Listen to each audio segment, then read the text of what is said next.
We are live Yes, we are live. on 3 platforms. Right. Facebook group, Facebook page, and YouTube page all at the same time. Channel for all you techies. Channel. Wow. All at the same time. Got an alert that we're live.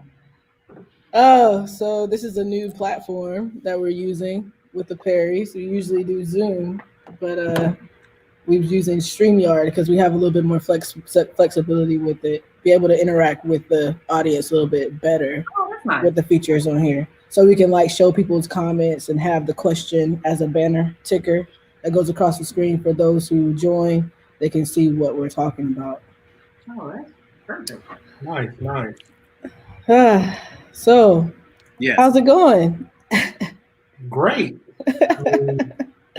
We're here. So yes. It's going to be, blessings and favor. Woke up on this side of the dirt. Right. Exactly. Exactly. This side of the dirt. Right. And that happened. So while we are allowing people to join in, we have a pre-topic discussion. All right. Okay. All right.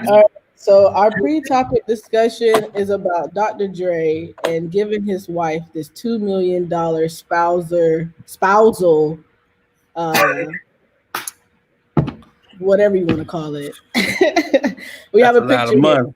So TMZ breaks it down why Dr. Dre's wife says she needs $2 million a month in spousal support. So for laundry and cleaning, she needs $2,000 a month. For clothes, she needs $135,000 a month. Education, tuition, and living expenses, $60,000 a month. What are you entertaining for $900,000 a month? In a pandemic. That's what I'm saying. Like, that Netflix is. Oh my gosh. Hey, maybe all AMC theaters. Like, hey, maybe she was gonna buy some used giraffes. That's you buy new giraffes for $900,000. They better be new. You could save up the whole year and get your whole troop of giraffes. I don't know what you call plural giraffes, but you can buy them. Oh my gosh. I can't. Yeah, I don't understand that $2 million a month right there. That's a lot. $2 million a month. God. $2 million. I don't know. I'm not saying that she deserves $2 million a month, but I do believe a wife should be. Please. If he ever decides to leave me, he already knows I'm fleecing him. Right. Like, he already knows this. Like, you living in a box. We're not living in a box. You brought me up to a certain lifestyle, so you have to maintain it to a certain degree. Now, do I think it's ridiculous that she needs, $100,000 a month for dry cleaning and new clothes? I'm like one or the other. Like, I can't do this on that. Like, either you dry cleaning the clothes you got, or you buy new. You can't have both. Right. Dry cleaning the old. I don't agree with that, but I do see to some degree this is some indication of the lifestyle that she's been living. Yes, I say you can't. now understand how people end up on first 48. Yeah. That's all I want to see how it happens. How these people mature into these. No, she's definitely inflating that. But at the same time, like, you're not gonna like leave me and your children. They've been, riding giraffes to school. Right. Now you want them to ride a bus. What kind of like she wanted them to pay her so she could donate people? Like, it was $125,000 in charitable donations. When you get into that charity, I gotta pay you so you can go and give it away. Hey, I got to pay you to make you benevolent. You better listen. When you get in those circles, philanthropy is not about the donation as much as it is the networking. So it's about staying in those circles. Guess what, Bobo? We're no longer married. You're not in those circles. Those circles, those are my friends. Oh God! Those are my friends. But you know what, guys? Like, I see this as this is the lawyer. This is the first offer. Yeah, this is the first offer. This is legal strategy. She asked for $2 million so she can get 500,000. Yes. You know what I'm saying? Like, yeah.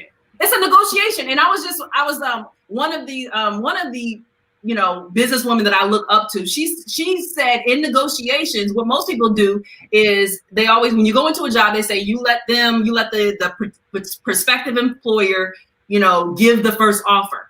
And she's always said that while that has traditionally been commonly held belief, that's not true. You give the first offer and you go sky high. Because then they'll say, no, I can't do that, but we can do this. And it'll probably be higher than what you originally would have agreed to anyway. So you start sky high, and this is what she's doing. Yeah. But I will say, men, y'all cannot marry these women, okay? Bring them into some certain lifestyle, and then just be like, I'm out. It's like, well, you agreed to, take care of me. You agree. Not a month. I think the part that got me was at the end. You do agree some spousal support is in order. Yes, I agree some spousal support is in order, but I think she also has some stuff with people taking care of the kids. And my whole thing has always been, listen, that's fine, but you got to get a job. You're not just going to be sitting at home. Was I working when we were together? Well, we were there there. could be Was I arguments. We were together, right? So we were working on our marriage. We're no longer in this marriage. You're not working on that marriage any longer. No. So you got to listen. You got to get a 9 to 5. You can't just sit at home and collect $2 million or 500,000 or what. No. And then go spend it with another guy. Right. No, because spousal support only, like alimony, only happens when you before the woman gets married again. Right. So you're not taking care of another guy. Okay, but there's guy there. But then while y'all courting and all that stuff like that, I'm letting this dude eat all you can't stay single. Exactly. You know what I'm saying? You never trotting this little dude around. I come out there and hit that joke with a baseball bat, man.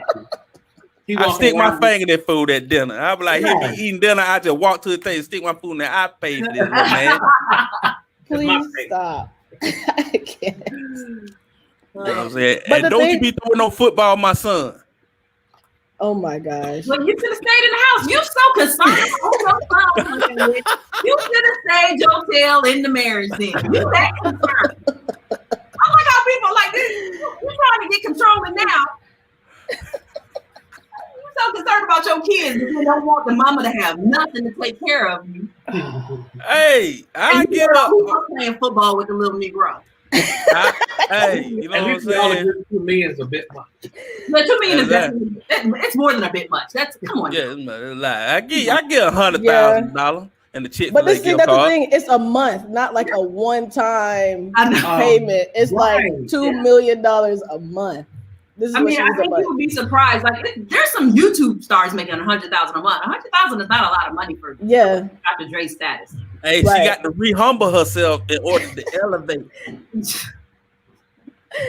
I can't.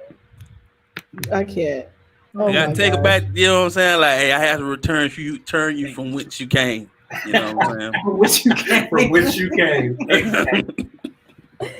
Okay. Oh my goodness. So it seems like some people are logging on, but for some reason I can't see who's commenting what. Like it just says Facebook user.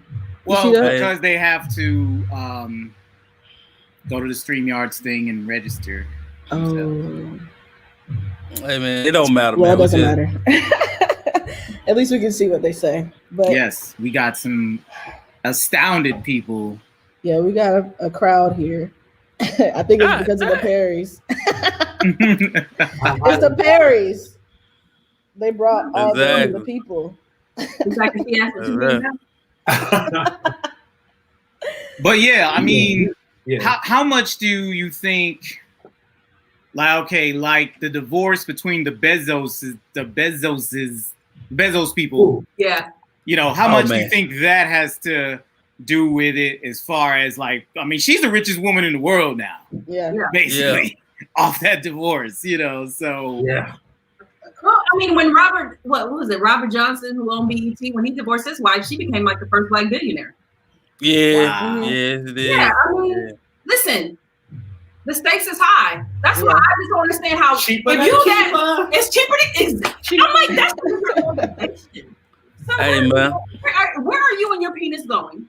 Let me tell you this. Where? That you can't stay to keep if you're that success driven, you would think part of your motivation for staying successful would be also staying faithful. Yeah. Staying engaged in the marriage.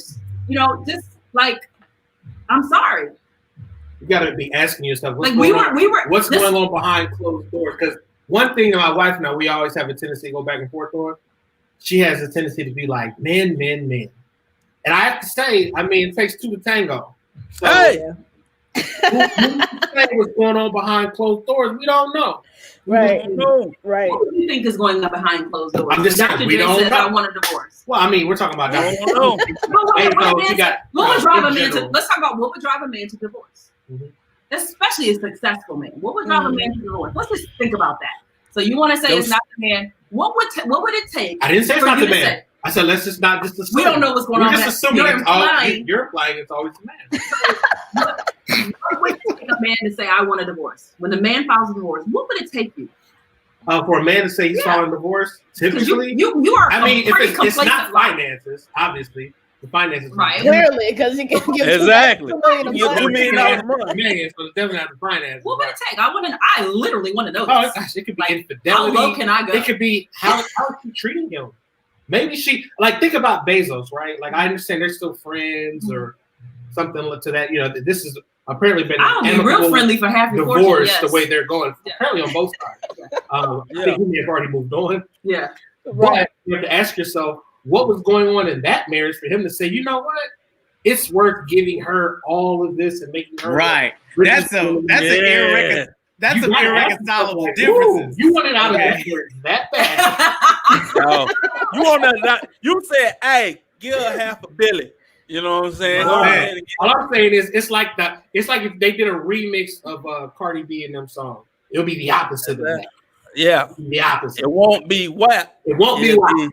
Paul. It won't be what? What would it be? I don't know. I don't know.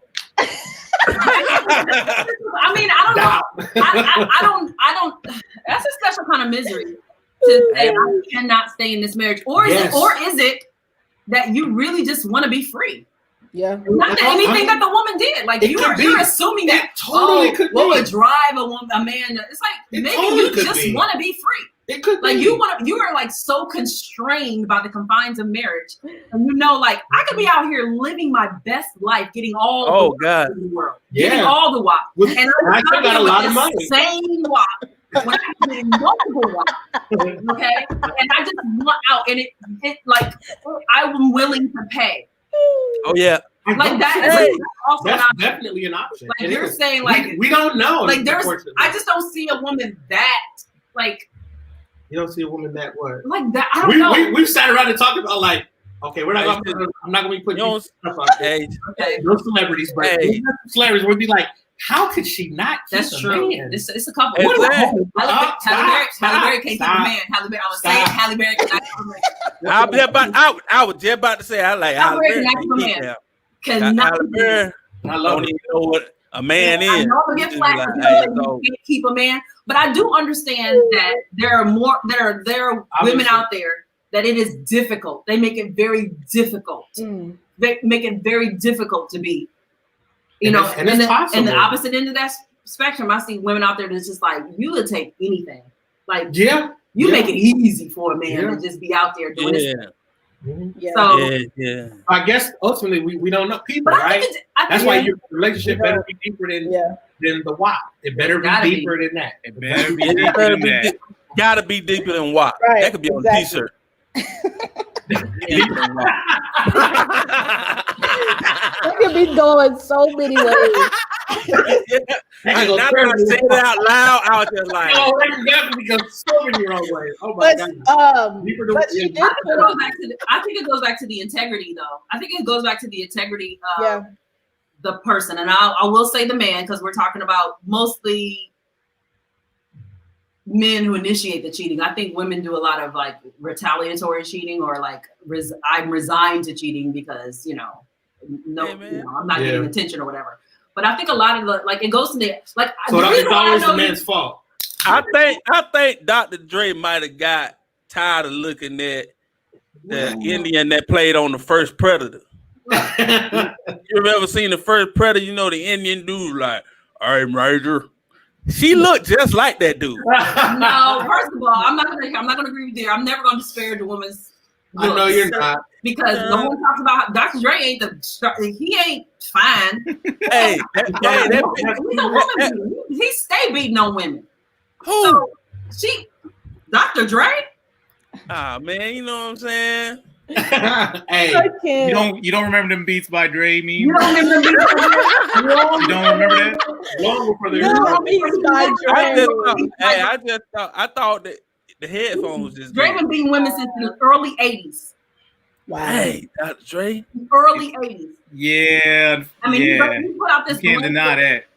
Yeah. Dr. Dre is I have no interest in protecting his. Dang, his so I give you credit for that too, because she's had a lot to say, which we won't go on camera. Obviously, she had a lot to say about Eric. You won't go on camera. You know I will. She's had a lot to say about Dr. Dre, but she does agree, even with all of her, I'd call it bias when it comes to even bringing him up. She agrees that the 2 million was a bit much. The 2 million is a bit much. Yeah. 2 million is a bit much. Yeah, because he looked like she had to get her chin renewed every 2 weeks. You know what? Man, she just wants what do you call it? Damage pay or something. Hey man, she exactly those. You know what? There you go. Yeah, she got good point. Yeah, she said with 2 million a month, she getting it for her. She getting it for all the other that DJ he beat on, Mr. Lay. She's getting it for all the women he's ever beat before. Right. Yeah. They don't go around donating money to people. Yeah, that's the philanthropy. She probably donated to some domestic violence. That's where she wants that much money because she know he owe it. Mm-hmm. Yeah. The thing about that is she donates and then she gets a tax write-off for it. Yeah. So. I mean, I thought about that. Figure that out. Well, it's hers. He's donating it. He's giving it to her. Right. So I mean, yeah, he doesn't get a tax write-off for it. She will, yeah. She would. Yeah. Her income. No, that's how she makes. That would be how she makes her money. Like I said, job. I don't care. Look, I don't care if she works at a Starbucks barista. I don't care what she does. So you want to pull me away from your children 8 hours a day for $10 an hour just so you can say I have a job. Meanwhile, your children are latchkey. I got to give them a key to get in their own house. I mean, they're probably already being taken care of by somebody else anyway with the money. Mm. So I mean. Yeah, get the broom hill. You'd rather me not be there for your children. You're not there. You're paying to make. No, I listen. Listen. He got money. He'll have more time. He won't be with her. I can't. Hey, you know what I'm saying? Okay. Dr. Dre. This is a good pre-topic discussion. We're gonna hop into the main show. Wow, that was a pre-topic. Yeah. I gotta turn the AC on. I gotta turn it on. Oh snap! She can have the movie for What's Love Got to Do with It too. Stop. That'd be a good move. Yeah. Anyways, take us away, Darius J. What's up, everybody? It's your boy Darius J. And I'm Stevie Neal. And this your girl Mella G. With special guest, the Perrys. Hello. And this is Convrs8. Let's talk about it. We did it, guys. We did it. We did it. Successful, clean intro. We've been struggling. We struggle with the intro. Let me tell you that right now. Mainly by me. So consistently, we used to do it like once a week when we were all in Atlanta, and it was not COVID. So we had a rhythm, and so now that we're doing the virtual platform, it's like getting back into the rhythm. Yeah, try to get back into the rhythm. Exactly, because it's been hard before us. Yeah, it's hard on us being away, and then Mella moved. Shoot. See, listen, you had a Mella because she want to improve her life. Yeah. Nah, I ain't mad at her. Shame on you. Shame on you. You should have turned that job down. Continue to work for us for free. Don't make more money. It's so much deeper than just the money. So. I can pay you in JJ's chicken. Right. So usually before we get into the discussion, we kind of go around and just say how we living. How we've been doing during the pandemic, or just in general. Like, what are some things that you feel like you've been learning during this time? So since you guys are the guests, you can kind of kick it off. How you've been living? How you living, baby? I can't complain. Yeah. I really can't complain. We live in Jacksonville now. We moved from Atlanta. Mm-hmm. We love it here. It's laid back. We're in kind of a rainy season. It's been raining every day. But even then, still, I guess they're called summer showers, where they go and come and go away. So that's been good. But yeah, we're living. We got children that we have not killed yet. Yeah. That's a cool. Great way to. I'm just saying, like, it's so easy to kill them. It's so easy. Accidentally kill a child. It's true. No, we've been doing well. We moved here. Actually, it'll be a year in about another 10 days. Wow, a whole year. A whole year, but it feels like yesterday, especially with this whole pandemic. Like I was in the office for like all of 4 or 5 months, and then it was like, gotcha, you're gonna work from home, and so it's like. And it's great. I think working from home, we get to see sides of each other from a work standpoint that we've never really seen. Oh, you get to see somebody do like the work voice meeting. The work voice. Yeah, we definitely circle. I'm like, she does get the work voice. I lost so much respect for this dude. I'm like, you gonna circle back? Oh my. My stepmom hates when my dad says that. Like, the work voice. Gotta turn the voice on. And the fake laugh. Oh yeah, laughing at corny and stuff. Oh man. But then we got the kids here too, so this is actually it's been very new, even in the last, I'd say, 3 months or whatever. Yeah. But school just kicked off. The kids are doing their school from home, so. We're doing a lot. We're repurposing rooms, creating another office. Yeah. We're doing a lot of different things just to, make our way through. But I'd say it's been good though. Yeah. I mean, overall, we get to be home and be with each other. Oh my gosh, so this was actually my dream. It is. Yeah, my dream is that we be. I've always wanted to just work together with him. Mm-hmm. Yeah. Oh. Yeah, I've always. We really work well together. We do. Yeah. So. Agree. I'm gonna get that one day. Yeah, better that than paying out $2 million of spousal support one day. That's right. I'm telling y'all right now, it's gonna be like we're gonna be together forever. Ever. Period. Or one of us will be on First 48. It's gonna be one of the two. Yeah. It's gonna be one of the two. I guarantee you. I'm definitely gonna be a suspect. Anything ever happened to me, definitely look at me as a suspect. Definitely. Okay. Well, that's good to know. Yeah. That's good. No. Only one way to leave this marriage. No, man. To death. To death. That's it. Death. But death. Death. It's his choice. You want natural causes or you want otherwise. It's up to you. Hey man, get that transmission fluid pancake syrup on them pancakes. I think when I'm paying for life insurance, because mine is higher than hers. That is a problem. That is a problem. Better balance some joints out. Gotta balance it out, bro. Gotta balance it out. How you living, Stevie Neal? What? No, ladies first. Oh, how you living, Melody? No, you were balling. That's why she cut out on y'all. Yeah. That's right.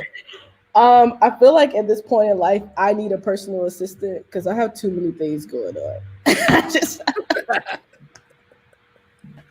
So I feel like within the past month and just like elevated in my career. So like right now, I serve as the creative director at Ideal Institute Technology. I'm actually using the studio that is a part of our school as well. But I'm also being trained to actually run the school. So it's a lot of responsibilities that come with that. Sometimes I feel like I'm going crazy every day, but it's like a good crazy because I'm always surrounded by things that I enjoy doing. So it's like even though I'm like, feel like I'm about to break my neck to get this campaign off the ground, but it's like I put all of my energy and my passion into it as well. But see, outside of this job, I have my own business as well. So it's like trying to balance the things that I'm, creating outside of my job that is also bringing in extra income on top of the income that I already make. So it's like, in order for me to really be effective, I just feel like I need a personal assistant to remind me what I need to do. So this year, in August, actually last month, I hired two interns for my business, my multimedia business, the Art of Kai, because I just wanted to get back active on social media as I'm starting to sell different services to different clients that I've already had in my database, but also just reaching out to new people. And so in the background, I've been creating a course for social media strategy for small businesses and just new entrepreneurs that's trying to figure out what platform to use for their business, and then how to effectively use it by setting realistic goals. So I have been doing this for the job that I currently work for, but I've also did case studies on other businesses that I've worked for in the past. And so I'm just trying to put everything together. It's just been a long process, but I'm not trying to rush it either. So, because I want it to be a really good product to bring to market as well. And then me and Steve actually are collaborating on a Christian streetwear clothing store. And I came up with these designs like maybe a week ago.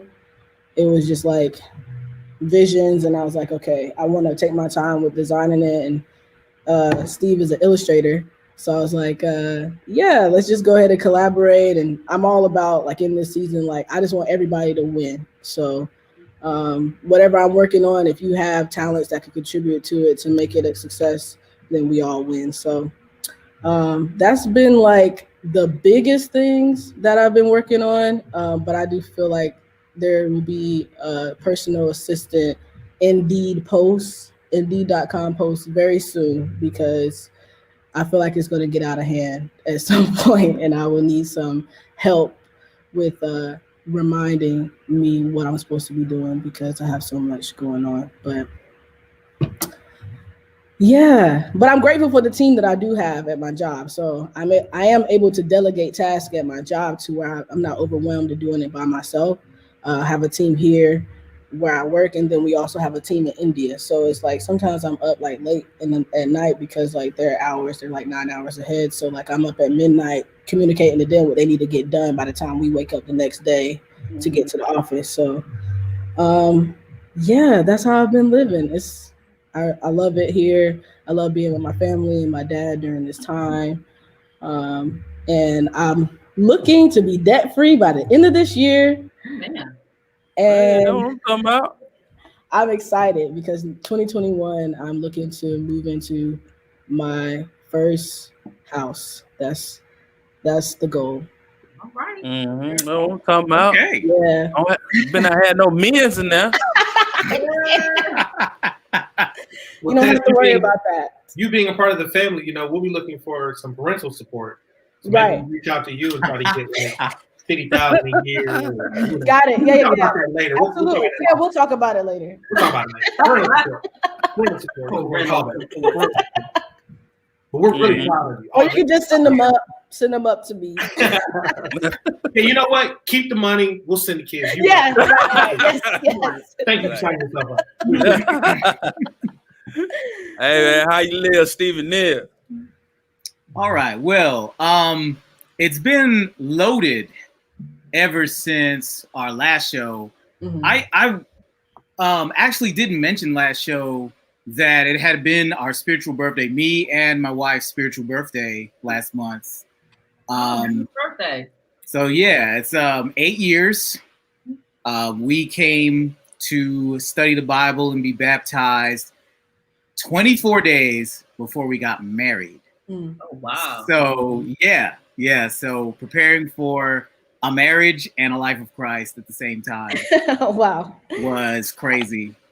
But it was, something we'll never forget. And, we're spiritual twins forever. So I love that. And then it was our wedding anniversary, August 31st. So 8 years as well. 8 years. 8 years. 8 years. So given that it's COVID, we kind of had to keep things a little simpler. We didn't really want to travel or anything like that, because then we didn't want to travel and then end up doing something we could do at home. You know what I mean? Yeah. So we stayed home. We went to the botanical gardens like the Saturday before our anniversary, actually. That was real beautiful to see. We had never been during the day. The last time we went was at night. So during the day, it's a whole different thing. You can see everything. You know. All the homeless people. Sure. There was actually a little bit of that. But anyway, so that, and then we went to the High Museum because there was an exhibit, the Civil Rights Movement through children's books. So me and Britt eventually want to illustrate, she write a children's book. Oh wow. Genius. So all right. That was I'm So I was like, what better anniversary present than inspiration? Yeah. Okay. And then in a time like this for civil rights and everything, because we want to talk about a range of topics, that, introduce them to children, like get the conversation going. So it was a great exhibit. A lot of different types of like styles and stuff like that. You had everything from, traditional watercolors to like digital, like, like there's digital art in art galleries now. Like, and that was crazy to see. So yeah. And then we celebrated our anniversary and man, 8 years, 10 years together too. We got married on our 2-year dating anniversary. So we've been together 10 years now. Like I've taken up 10 years of this woman's life. It's crazy. Keep her. Yes. I don't have $2 million yet. I'm about to say $2 million. Better keep it, dog. Oh man. And then I see Britt shouting me out just from the comment there. So yeah, man. Oh yeah, we got Byron. What's up, man? So yeah, that's how I've been living, and we've just been really laying plans for 2021. Not that 2020 is over by any means, but we got goals to push through. And with my illustration, I'm working on cover art for a couple podcasts as well. Well, besides this one, but like Mella mentioned, the streetwear project, that's exciting. Something to really branch out into, just really expand what I got to offer business wise and stuff like that, and just let God work. So that's how I'm living. What about that's good. Jay? I've been living good, you know what I'm saying? As Stevie had mentioned, I had celebrated anniversary August 29th. Hey. You know what I'm saying? 5 years. You know what I'm saying? With the old wife, she ain't killed me yet. You know what I mean? And I'm glad. You know what I'm saying? We did some low key stuff too. You know what I'm saying? We just kind of spent some money. You know what I'm saying? Around town and chilled out. And enjoyed each other's company as we always do. We always laughing and talking and picking at other people. And but yeah, it was good. You know what I'm saying? So that still just been working towards, the certifications and all kinds of stuff, school, all that stuff like that. You know what I mean? And then my nephew today, I went to Tennessee this weekend to celebrate my nephew 13th birthday and my other nephew 14th birthday. So yeah, been having a good time. Ain't had a lot going on, just a lot of concentration planning. You know what I'm saying? And as y'all working on stuff, I've been working on like my other podcast that I want to launch in fall, winter, of this year. You know what I'm saying? Hopefully my brother will be through with his book and then I could have him on as a guest and kind of like do something real kind of special with that. That's what we're gunning for at least. But if he don't, I just get on there and do my thing, you know what I'm saying, as I always do. You know what I'm saying? Mine will be a lot less. It'll be crazy, you know what I'm saying? I ain't gonna say it's gonna be because I'm gonna say what I say and I'm gonna talk my junk and it's gonna be what it be. Praise Jesus. And you know, I already know I may get some inboxes and stuff. Be like, hey, you need to chill out on there. I'm like, hey, you ain't my daddy. No, nah. But you know what I'm saying? Nah, man. I'll just do what I gotta do. You know what I'm saying? And I've been trying to do everything to level up and help take us into the next level of life. You know what I'm saying? Because my wife, she's been working towards things. We've been working towards things. We make sure we spend time with each other and love up with each other as we are pillaging the trail in order to make it to the next level. And it's been fun. It's been frustrating, but it's been fun. You know what I'm saying? And sometimes we miss each other. You know what I'm saying? Even though we be in the same house, we be working on two different things, and you get passing by like ships in the night. It look crazy, but it is what it is. You know what I'm saying? We grown, so we have our conversation when we getting off the trail and have to get everybody back between the mustard and the mayonnaise, and that's it. That's how I've been living. What kind of analogy? Yeah, the white and the yellow lines in the road. The white and the yellow lines in the road. Mustard and the mayonnaise. Now, so you know what this means, Mella. You know, we both got married in August. That means whatever young man comes by, y'all gotta wait till August to get married, or it's off. It's over. Yeah. Cause we already share birthday month. Yeah, so we already have the same birthday month, so we have to have the same anniversary month too, or it's not gonna work. It's not gonna work. Impression. You might not want to get married in August. Hey, they so this is why I'm planning for my wedding now, so that when it happens, we ain't wasted a lot of time. Okay, there's a lot of things that we're sacrificing through the relationship.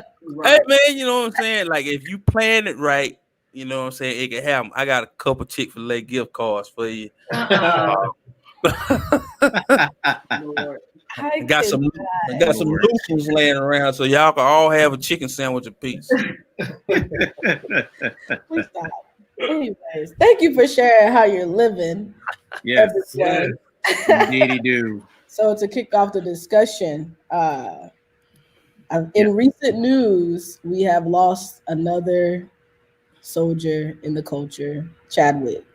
So we wanted to start off by talking through that. I know we kind of been talking on our own platforms and within the group on just some of our views and our thoughts on just his courage and his strength throughout the last 4 years of his career. And just want to kind of get everybody's thought on just like what has his impact done to you and what do you feel like that has on the culture? I mean, his impact on the culture is it's immeasurable. Right. It's immeasurable. All of his roles. But, you know, to hear after he passed how selective he was in his role. Yeah. I mean, he was just like, you know, I mean, and what's so extraordinary about it is because when you're an actor and when you're a Black actor in Hollywood, you're taking everything. Yeah. That whole movie Hollywood Shuffle was about just taking every last little role, you know, and he made the conscious decision not to do that. As if he knew, like, look, this is my legacy. I'm not here long, and I've got to make it count. Yeah. And every role he took was, I mean, just that alone, that care. Yeah. He cared so much about his own life. Yeah. That it reverberated throughout the culture. That was amazing to me. Yeah. That he was just like, I'm just not gonna take anything.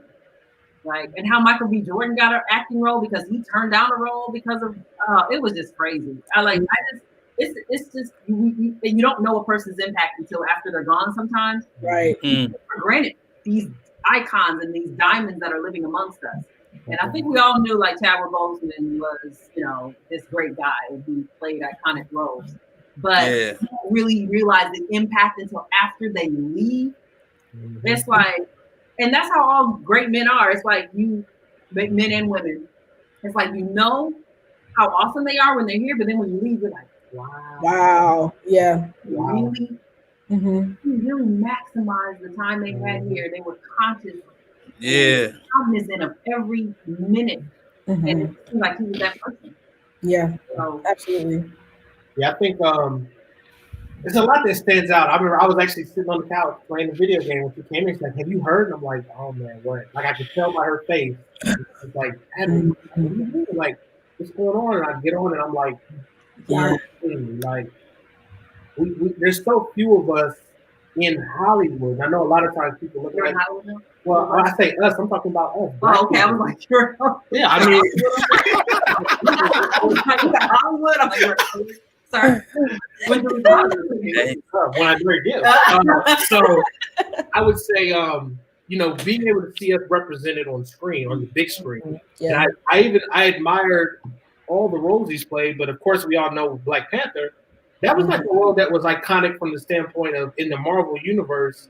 And I say in the Marvel universe as we see it today, like the modern, the whole galaxy and Guardians and everything. Just he played. I mean, for one, his film was personally it was the best one that I saw, and I say it was biased because obviously we're all through it.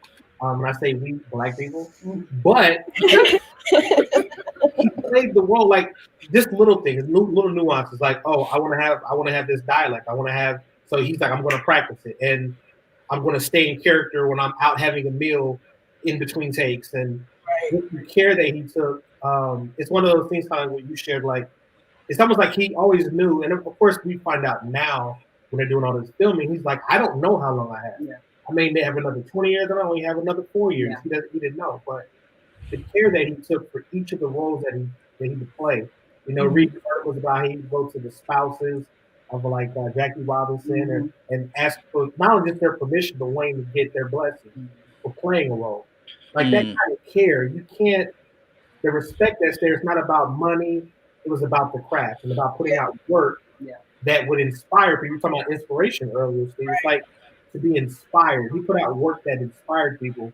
And I think about our children, like they don't even really get into like Marvel movies. They love Black Panther. Yeah, that's represented on that screen. That's huge. And then again, the stories. He was just a good person. I mean, and there's so many stories coming about him, right? Personally. Just personally. Yeah. I read one the other day, and I'll be quiet. I loved how they said women, and I think this is important because a lot of our women, Black women, are abused, whether it's emotionally, physically, sexually. The women felt so safe and so comfortable around them. Look at them. They're touching and they're hugging. And like, usually I don't want to say it's the other way, but like men will be like, want to take pictures. The women are like pulling him in, like, yes, you can be near me because I feel safe in your presence. I know you're not going to. But you don't have these ulterior motives. You're just a good person who has a good spirit. Yeah.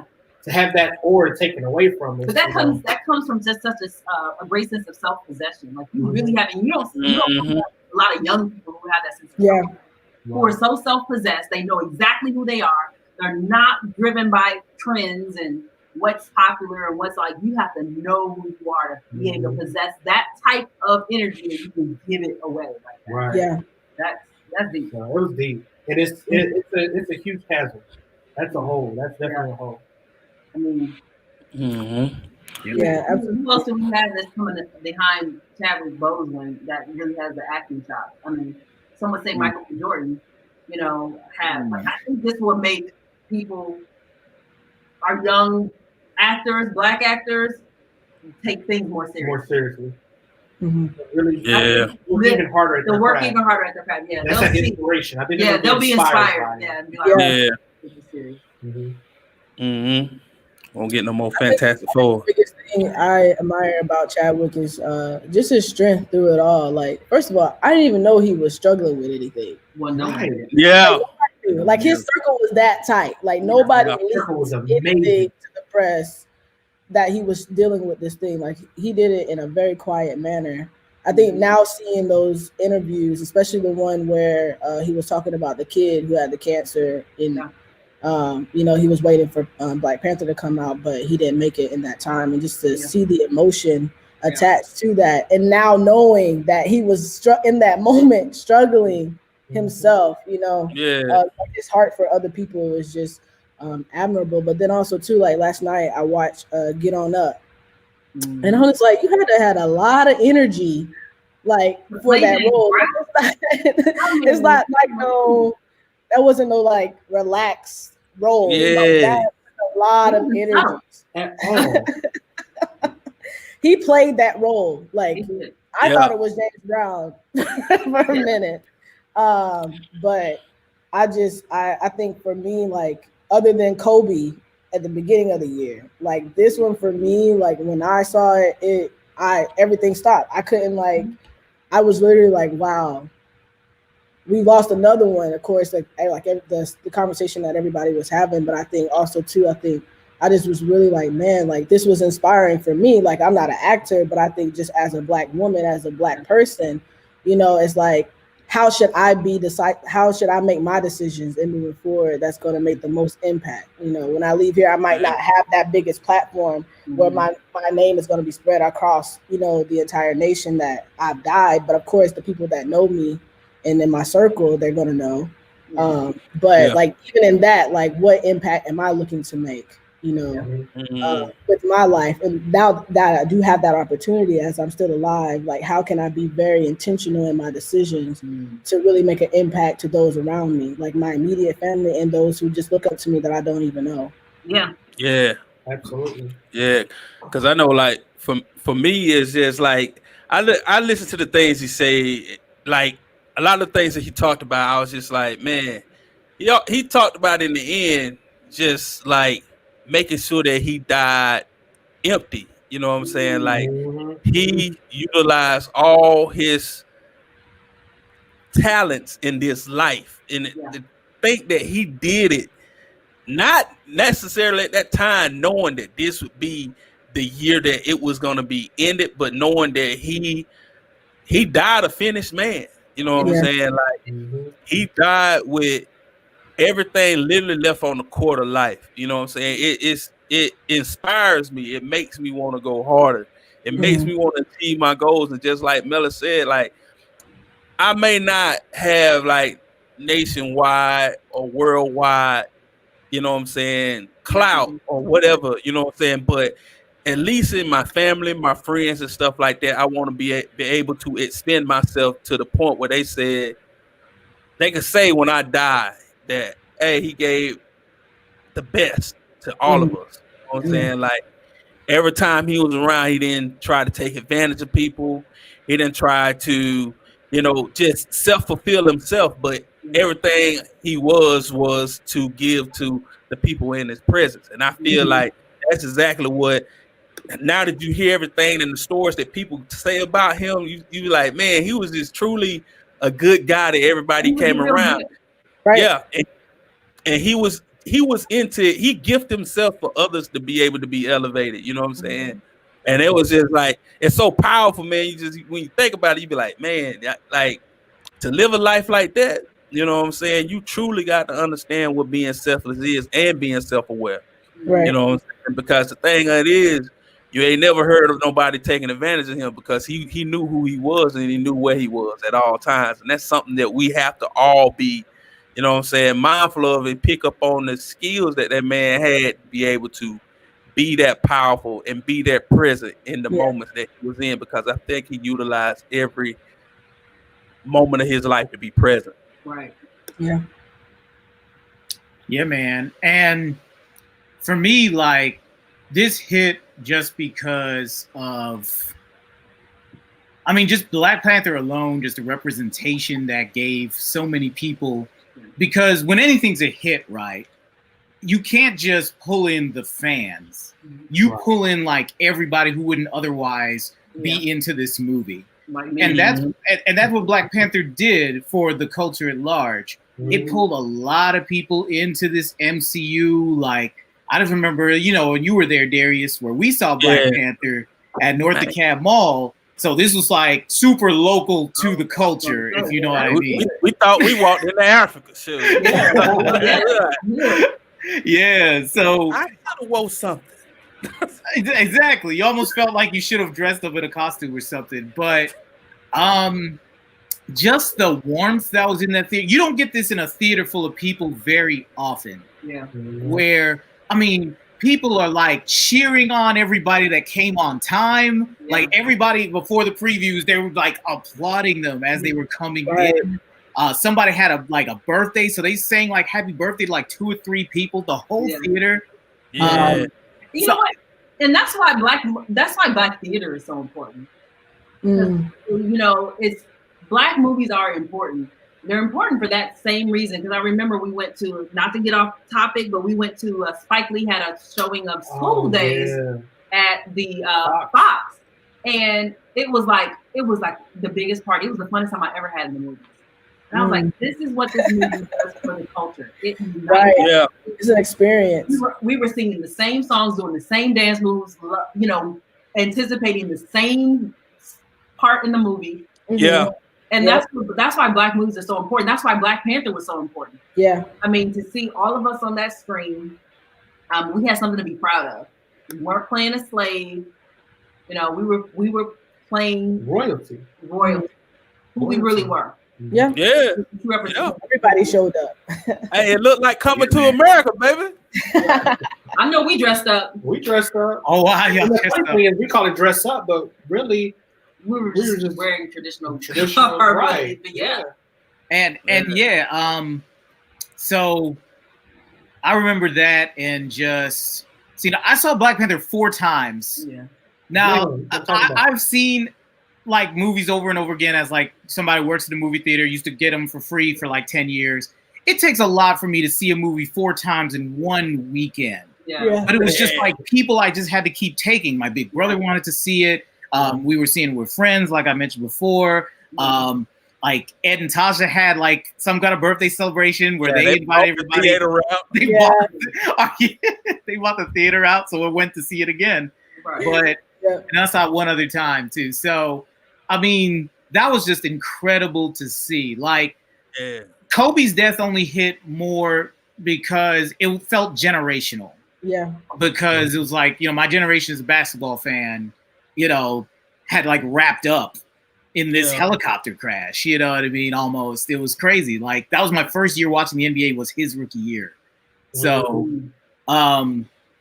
but yeah, with Chadwick, and then with all the roles he got to play, like Get On Up, he was great in that. Yeah.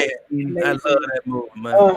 So Marshall, 42, just all the luminaries he got to play in one career. Like an actor wishes to play one of those in an entire career, and he got to play many.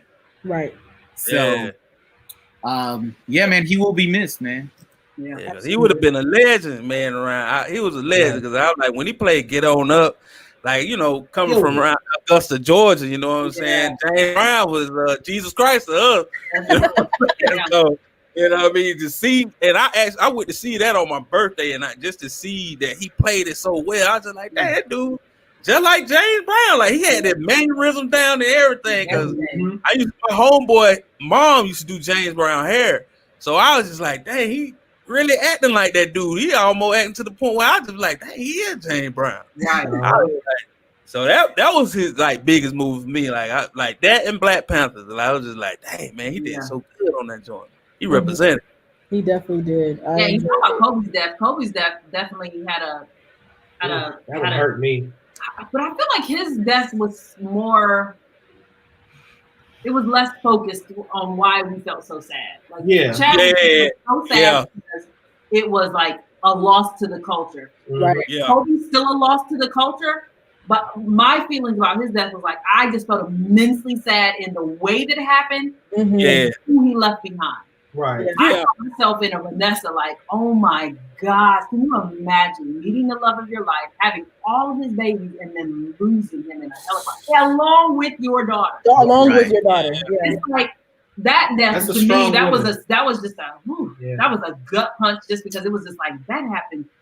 It was just so savage in a helicopter accident, and you with her too. And that's what I just kept seeing myself in her. You know, it's like and what she must be going through. You know, absolutely. Kobe did. He lived his life. He made his. You know, I'm like Stevie. He made his mark. Like you talk about our generation. Like I really grew up on Jordan, right? So like, me too. Kobe's my favorite player of all time. Kobe is. But I'm one of the people that's like, I can have a favorite player and still say like MJ's the GOAT. So for me, losing Kobe is like I debated on watching basketball the rest of the year. It's like and he hasn't played in like 4 years. Yeah, that's crazy. It was like, you know, that it felt like what you said. It felt like a piece of my childhood was snatched from me. Yep, Just disappeared.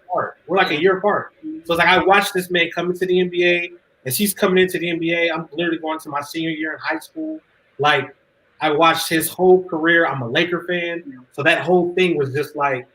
And then you layer all of that on top of, you know, and at the time it wasn't the pandemic, but right as that happened, 2 weeks later you're going into a pandemic.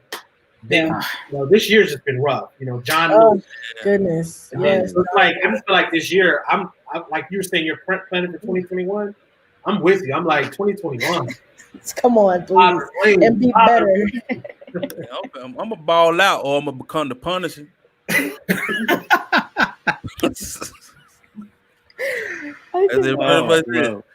It popped off soon as we get out the jet from Jamaica. We were just like, "Hey man, why y'all separating us like we finna go into quarantine? We're about to go into quarantine."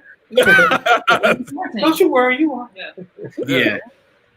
Yeah, man. And just all the talk about just like who would replace him. I mean, just let's just chill for a bit. Let's take a beat. Before we do something about that, you know what I mean? Like, it doesn't have to end. It's $1 billion franchise. We know. Yeah. Right. Let's just take a minute. I think, well, I will say that the rush to talk about who will replace him, I think a lot of that came from a fear that they'll try to write him out. Yeah. Yes. Yeah. I mean, that was the fear. Like, look, let me tell these white folks what we need to do. Yeah. There will be a memorial. There will. This is what's going to happen. We're going to all right. Then you're gonna move Shuri up, all right? Exactly. Like we had to like help them out. Like we needed to talk about it because we know that they're quick to just be like, oh, he's dead. Oh, just some random memorial for him in the Marvel universe, and we don't have a say in it. So I think a lot of that rush to like let's talk about it. Like, look, we got to tell these white people what to do. I mean, they almost wiped him out the first time with you know what I'm saying? I wasn't one of the ones that were like rushing, but I was happy to see the conversation about it because I was just like, let them know. We will not be erased. Right, period. Like, we own this. Yeah. My man, this is our franchise. We saw it 4 times in one weekend. We own it. This is our movie. Before y'all get to the writing room, let's tell you how this is supposed to go. Exactly. I don't want nobody named Soft Shoe Baggins trying to play back now. Like, who is that? Coming in there talking proper English. You supposed to be out. Right. Great value, Chadwick. You ain't about to Thanos this man again. Right. You know what I mean? Like, I ain't never been so mad at a movie in my life. I knew Black Panther was coming back. But the fact that they got rid of, I was just like, I'm finna burn this place down. You know, we were watching that, and when that happened, the whole theater went, no. I cried. Characters being made. We got to him. It was like, oh, okay. And as he was helping her up, he disappeared. Everyone's like, no. Oh, I'm telling you. My wife will walk back to the car. She was just like, you really hurt about that? I said, hey, I'm about to burn. She was about to burn Ricky down. Yeah, she I was a little confused. I was a little confused. She's like, but wait a minute. So, but there's going to be a Black Panther too. Mm-hmm. So, like, what are they? I'm like, baby, listen, calm down. He'll be back. There'll be another movie. I had many follow-up questions. I was like, so. The one time you stayed awake for the whole movie. I know, because I fall asleep on these movies, on these sci-fi. I'm a quick sci-fi fall. It's like, oh, that's the alien. Ooh, is that an alien I see? Okay. That's what she does. Except for the sci-fis do not interest me in one bit. Man, but yes, Ebony Rogers. I saw it 4 times in one weekend. To be fair, I only paid for 3. The 4th one was free, so you know. Yeah, I paid 3. You need an explanation, like where is all this money coming? Yeah, y'all got. Yeah. Oh, I prepared. I took the day off. Oh yeah, okay. I took the day off. Suited and booted, rested, ready to watch that movie. You know what I'm saying? I ain't even want no popcorn. I'm just here to see greatness. Oh no! I mean, I knew the deal because I live in South DeKalb. You know how fast these movies are gonna sell out when when a Tyler Perry or something like that is in effect. I was like, no, I'm taking the day off. I'm seeing the very first show because some idiot's gonna spoil it for me on my timeline. So I'm just gonna get this out the way. Social media that whole weekend. Y'all understand? We were on vacation. We were in Hawaii, weren't we? We were either in Hawaii or Paris, one of the two.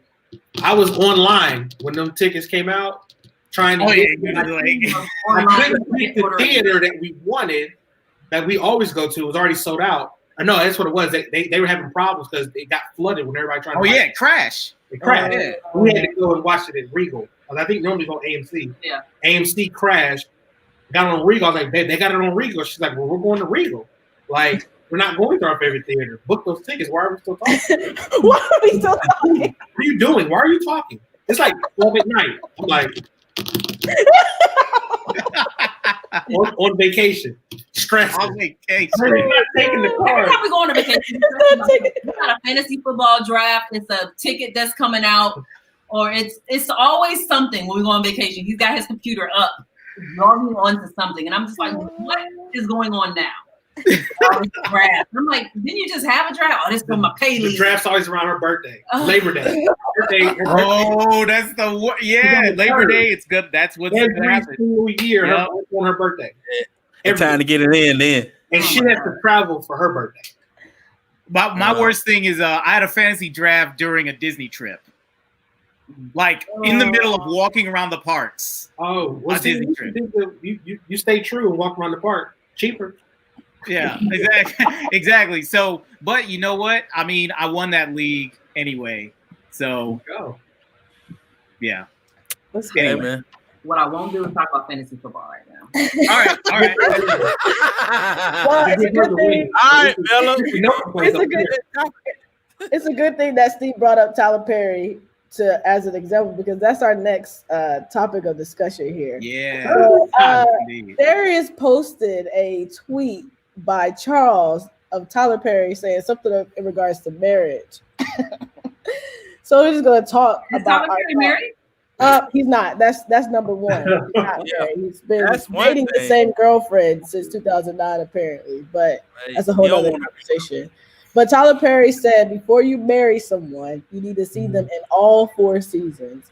When they're happy, mad, stable, broke, when they've been hurt, etc. Sometimes we wonder why people change on us, and it's not really changes. Sometimes you just haven't seen people at their worst. Interesting. So here's my take on that. I'll be really quick because I know I can be long-winded. Is he ever going to get married? Like, so is he going to have to pull? Because listen, that man's a billionaire right now. Who's going to see him in all history? He ain't been broke. I take it he's going to reach back into the past. You going back to Augusta, Georgia, to get your girl who knew you when you was in the car? That's the only way. Georgia raised him. That's all. That's all I got to say. He's never going to get married. Maybe that's why he hasn't gotten married. That's possible. He hasn't seen it in all 4 seasons. Yeah, it's like, boy, you know. But when is he going to be broke? It's like he been 9 years with her.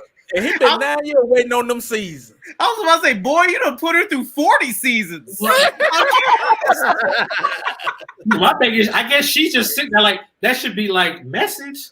Like, he's like, you're not going to say you don't want to do this. I want to see you struggle, girl. Right. I guess that's the only other word for it to work, right? But see him struggle. I mean, in theory, I agree with what he's saying. You should know. I think it all boils down to you should know a person. Right.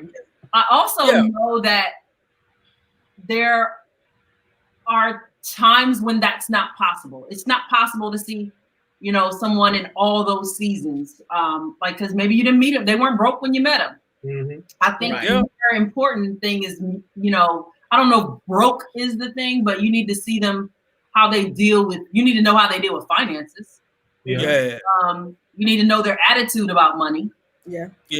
That's important. Like things that I think are important for marriage.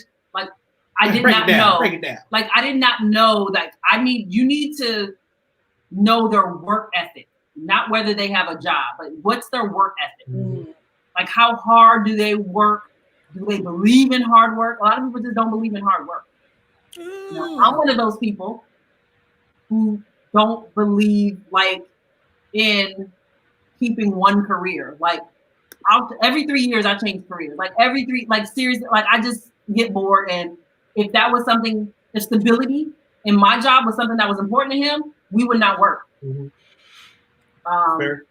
So like, I'm not a desk person. Like, I'm not a desk job person. That's important to know.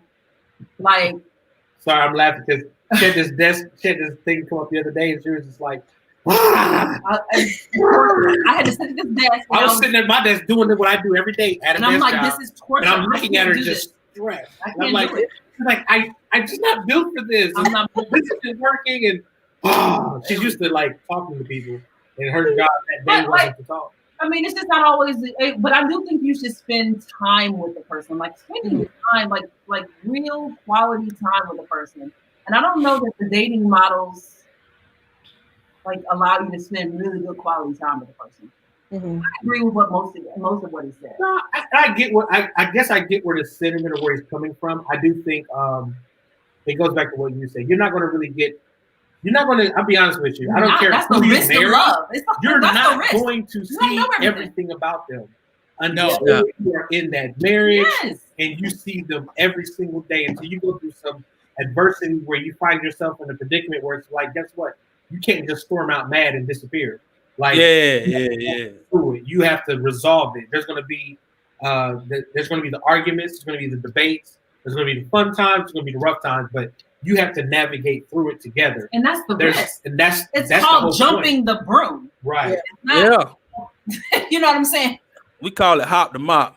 Yeah. It's like you're taking a risk. It's like a risk. That's the risk. Yeah. Now, it can be a calculated risk. And I believe that you need to make a calculated risk. Yeah. Like, there's a higher likelihood that this will succeed. Right. You know, and that's where I think that that's where you have to work from. You have to work in the calculated risk, but it's a risk either way. Yeah. So like we don't know what would happen. Like, I wonder what would happen. Like, I wonder.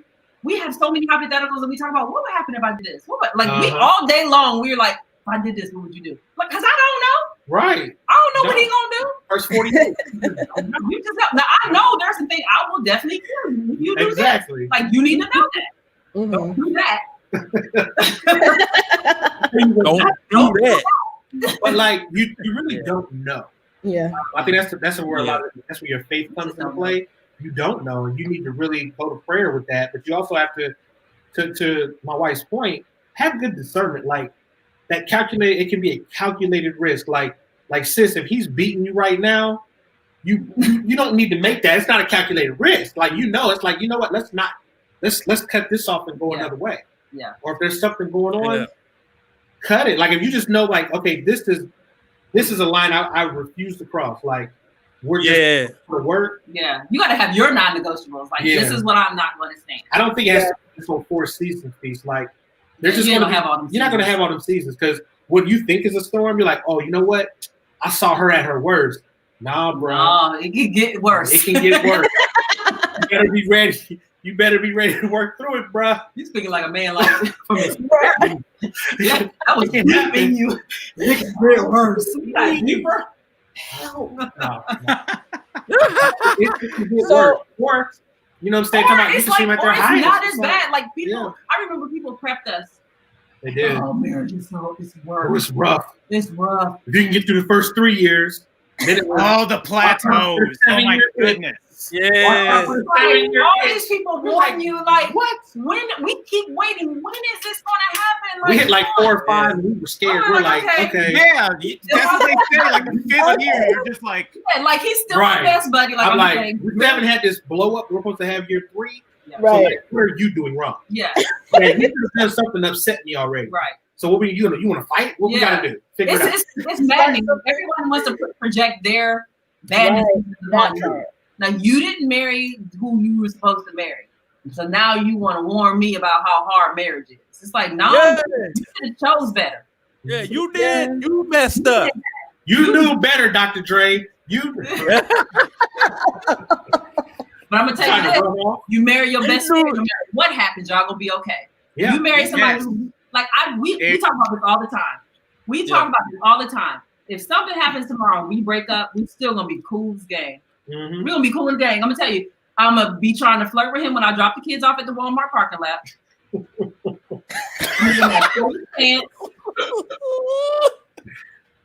I'm like, I mean, I'll always flirt with him. I'll always be his friend. Like no matter what happens, there's really nothing in life he can do. And I can say that safely because I know his integrity. There's just something I can say certain things like cheating is not a non-negotiable to me because I know he has the integrity. This integrity won't allow him to cheat. Now, if he does, it's probably not a deal breaker for me. But because he's still my friend, we probably gonna figure it out. He's gonna wish I left him. But lay down in the bed, be in the seat. He's probably gonna wish I left him. But it's like I don't know. You marry your best friend, you always gonna have good times, no matter what. Yeah, that's true. I mean, so I'm not married. So, I mean, I think just relationships in general, I do agree with a lot of the stuff. And I've had the privilege of being discipled by you guys in a certain relationship that I was in that will not be mentioned right now. But I do feel like even after the fact and just being able to build a relationship with you guys and learn so much wisdom directly and indirectly just from your relationship, I guess I would ask, like, because you guys didn't, like we're all disciples here, and like within ICOC, there's a certain way that people dated in the church, and you get into the campus ministry or the singles ministry, and you find someone and y'all date, and then y'all get married like in a year and a half, whatever. So like that wasn't you guys' story. So like, did you guys already have like the standards that you wanted going into the relationship, or you kind of like was just learning as you went? I think we were ready. I can't emphasize this enough. I think what happens in the church, and not just the ICOC, is you're marrying before you're really ready. You're picking out mates, life partners before you're really ready. And I think we do it because everyone, first of all, God has made us so that we long to partner up. He made everything. He made male elephant and female elephant. He made, everyone is wanting to couple. All right. So you have that longing in you. And I think we don't address that longing as adequately as we should in the church, not just ICOC. Churches we don't really address that longing to partner up and really tend to that longing. We kind of like, you don't need to have that desire until it's time for you to find a wife, and then so we're just trying to find a wife so we can have sex. Because that's what a lot of people do. So that we can, like rub on each other, like you just trying to get a girlfriend and a boyfriend so you can kind of feed that urge that you have. But we need to really just talk about that urge. It's an urge.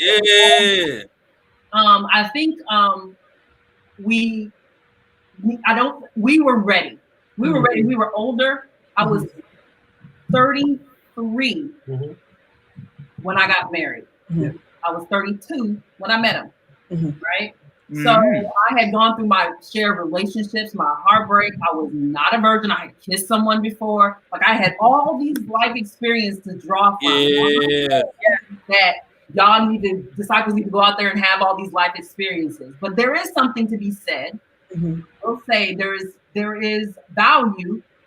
some value in having had some life experience where I got my heart broke.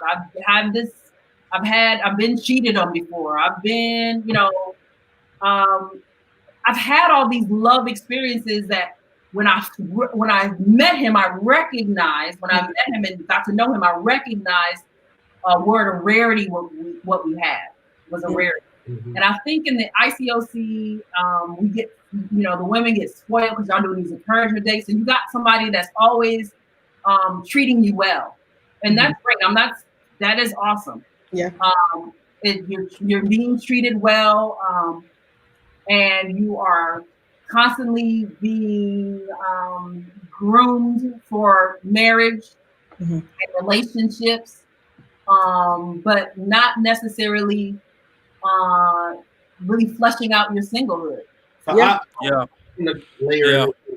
I think a lot of what she shared, I'll probably give her a PC answer. I think that's just the world, period. I don't mean in the world. I mean human beings. Yeah. See, whatever denomination or people who aren't even in church. I just think there is that urge. God has given us that wanting. And so how we go about, I guess, satisfying that wanting is important. I think we were both fortunate that we were both, like she shared, ready. I was only 30, but I remember praying in February of 2008, I guess it was. So I was 29. And I remember praying like, oh, Father, God, I would love to just find a woman who fit all these characteristics. And so she blew those characteristics away. So when we met, I was like, I am going after her. I would use the word more aggressive with her than I was ever historically, like trying to date someone. Like, I'm like, we're going to dinner and we're doing this. And like, I was very straightforward in what I wanted. I think she recognized like this dude really that was like what was so attractive about him. There was no game plan. With the other guys, it was kind of like, I'm not gonna call her, I won't text her right away, I'll wait a couple of days. He was just like, I remember him texting me, it was a New Year's Eve 2009. It was going from 8 to 9. And he was like, hey, what are you doing New Year's Eve? Or I texted him, what are you doing New Year's Eve? He was like, whatever you're doing, that's what I'm doing. Yeah. And it was the first time a guy had ever just put themselves out there like that. Because usually guys try to play it so cool. So he just happened to be ready. And I don't want to make it seem like he's like this unicorn. I think if you find a guy that's ready, it's gonna work. Exactly. A lot of times these guys aren't ready, and they're doing what they feel like is expected of them. A lot of the women are too. And I just think if you find a guy that's ready, everything just clicks. Yeah, I proposed on 3rd and we got married November 21st. Yeah. And we just knew. We knew. And we talked about, we could have been. He wasn't afraid to talk about 2 marriage. months into it. Yeah. So I know one of the things we talked about is how we know. We talked about it. Yeah. It was like, when I get married, I'm not getting a divorce. Divorce is off the table. Like, disciples. This is before we're disciples. We're just like, she's seen. Now, I've seen different. I had different experiences when it comes to people being married, whether it's parents or the people. So my thing was like, I don't ever want to go through a divorce. It's just not something I want to do. Yeah. She actually grown up where she had different experiences as well, but she had this beautiful, beautiful experience with her grandparents that was like basically forever. Like while they're here, there. And so I think from our conversations, we were like, listen, like these are what we can do, what we can't do, but like we had these really in-depth conversations early in our dating, conversations about marriage. And so when we were ready, we were just ready. And we were older. We had started our careers. Yeah. We didn't see marriage as this thing that was gonna like make us a whole person. Both he had a successful career. I had a successful career. So it wasn't like, and I think what sometimes in the church, I've been critical of this whole encouragement date. It's like you guys are setting yourselves up for a lot of disappointment. Let's not call it an encouragement date. Like let's not use the word date. Just hang out, get to know people, get to know. And then I'm asking this person on encouragement date because no one's encouraged them in a while. It's like, what? Yeah, come on, man. Just hang out with them. You're just doing it because this particular girl hasn't had an encouragement date in a while. So you're going to encourage her in that way? Is there some other way you can encourage them? Louder. Say, hey, where are some you? people unencourageable. Go pay for their food and like their mind. Women's minds go places. Like, don't take me on. Listen. I don't want an encouragement date. I want a date, boo. Or a hangout. You know what I'm saying? Or hang out. Hang out. Let's hang out. Right. Like, stop putting this pressure on it. Because then you're only linking up with others in your circle. Well, then there's there's 4 guys and then there's 3 girls. So what we gonna do? So now we got 2 girls fighting for 1 guy, and you saw the whole world. Maybe only one of them might be ready. It's like it's this whole like vicious cycle of just like you're focusing on dating. Just hang out and have fun. Like before I met my husband, I was just hanging out with people. Like I went to a hangout. The first night he said, "Oh, let's go on a date." I went on a bowling. My Sands, my sorority sister, invited me out to a bowling night, and he was there. I was just hanging out. I wasn't sitting around waiting for somebody to, call me for an encouragement date. I was hanging out, living my life. Yep. Yeah. That's what we need to do. That's what just hang out. Like, don't lead each other on and call it under the guise of encouragement. Like, hey, yo, I'm telling you for real though. They'll make themselves plain because, like, I'm unfortunately. I mean, I feel like I have a good spirit about me. But I'm gonna say I wasn't Chadwick. When we got to the bowling alley, I was like, "Yeah, I got hers," because I knew I wanted to talk to her. So I'm like, "My team, me, yeah, I'm camping that. Yes, get her shoes." Yeah, we're bowling together. Yeah. And that's how you kind of like flesh out who's interested in who, and what you have to comment. And then like you could, like, again, it's such a fine line in the church because you want to spend time together, but you have to like not trigger each other. Right. So you have to find that line. We were not in the church, so we were not doing churchy things, but we got a time. We spent a lot of time together. When we started dating, like we spent every moment together, and it was just like I knew I wanted this the rest of my life. Like I saw him when I did get to see him when he was disappointed. He saw me when I, lost my job, so, but that comes from spending time together. And I think that's how we really, really got to know each other. And that's how we, it was an intense kind of thing. I don't know that can happen in the church, and I don't want to say that it should. There needs to be some time spent together so that you can't whole seasons thing. Well, how will you know it if you only see them at Bible talk? And then, I mean, I did that too. I did that too. Like, more than traditional. Yeah, it's like you only see them at Bible talk, and then the one time you did go out, somebody discipled you on the fact that y'all went out. And they know me. I think that's the biggest thing too. I will say this, coming from a spiritual place, one thing I think when it came to us, even when we were dating, I remember having this conversation with her when we were coming back from, I think, visiting her mother, and she was like asking me about my feelings about God. And I knew right then from our conversation, she was looking at me like, look, if you don't believe in God, you can just let me out right now. Like, so it's really, and again, we weren't disciples, She thought she was. I felt I was. She was going to church. She was, I was going to church. Spend the night at his house, get up and go to church. I wasn't. I was absolutely not. I had my entire focus and everything I wanted to do was really about being with her. But I did admire that. Like, we were having this conversation. I was just like, well, what if? And I was getting on. She's like, yeah, you sound like you don't believe in God right now. And I was like, oh, no, I'm not saying that. And she's like, oh, okay. Because I could see her take a breath like, oh, I thought you were the one, but I was about to cut you off right now. Like, she's about to pull over. Like, just let me out. I have a mom pick me up. I'm like, I say that to say, guard your heart and have like some principles and some things that you're just like, okay, I'm not going to, like, this is a deal breaker. And the other side of that coin is, even though he didn't grow up in the church and we were having that discussion, I could see that he was willing. Exactly. Every time I asked him to go, he went with me. Mm-hmm. Right. I didn't have to drag him. He was like, all right, yeah, this is what we're doing. Because he wanted me, and I knew that's why he was going, but that was enough for me. Like, he was willing. And that, to me, a willing heart, you can do anything with a willing heart. When a person's not willing, that you need to, like, walk away. Right. You're not even willing. Yeah, no. Yeah. But he was always willing. And so that's why, and I will say that when it came time to, like, decide if this is the person I want to marry, I prayed about it, and I knew in my heart it was the right thing.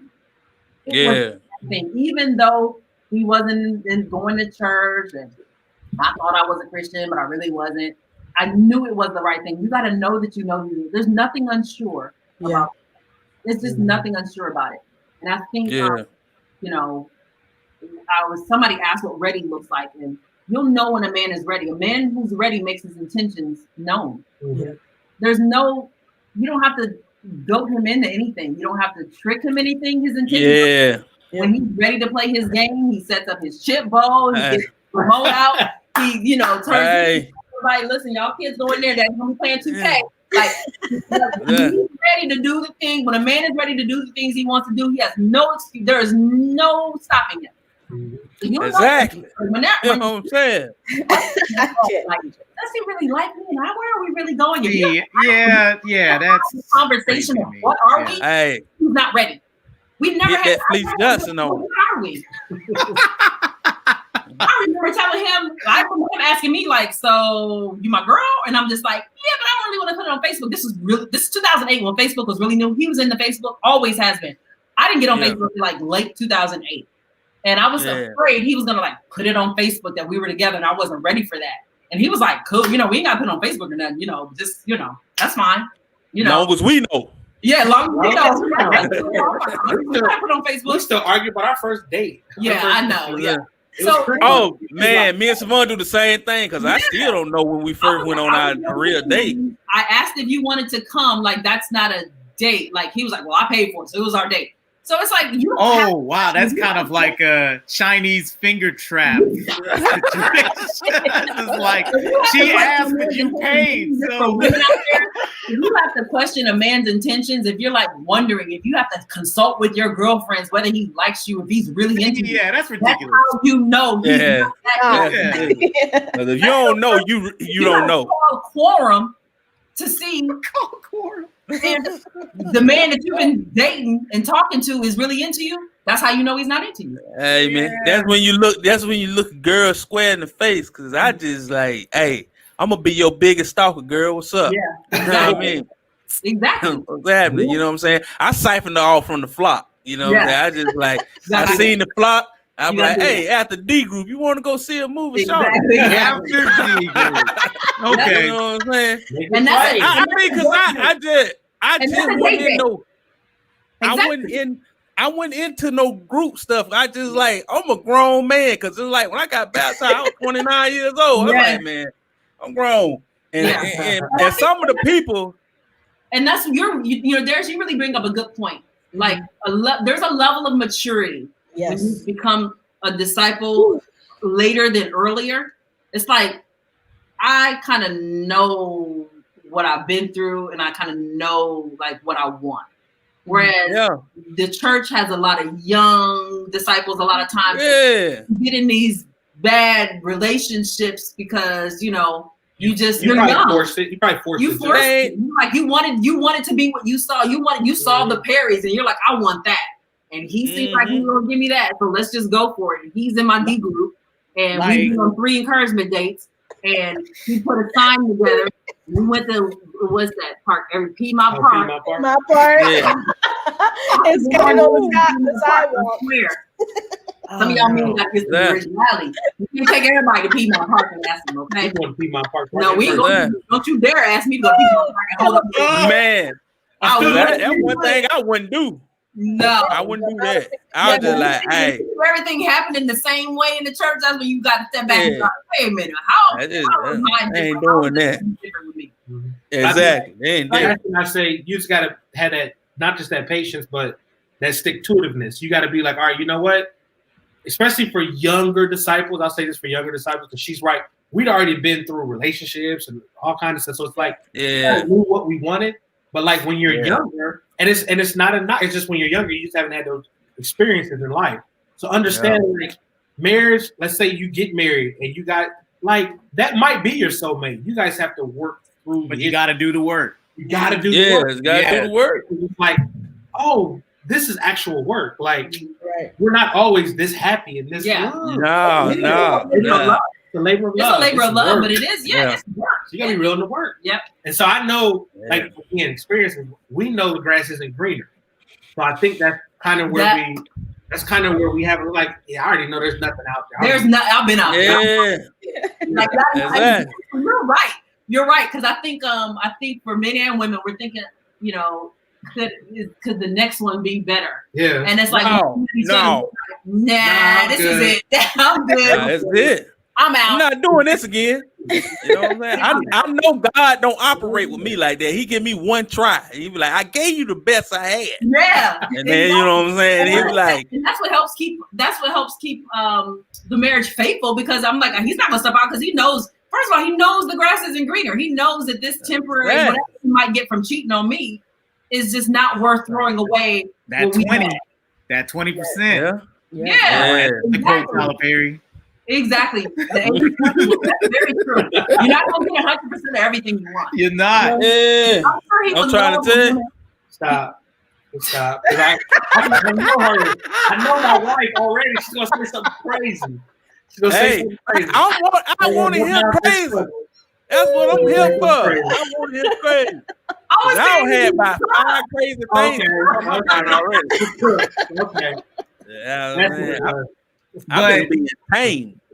But just like a piece that I want to kind of piggyback off of is we hear all the time when young people are trying to make decisions, and then some people will use against them, oh, well, the brain isn't fully functioning or fully formed till it's like 25.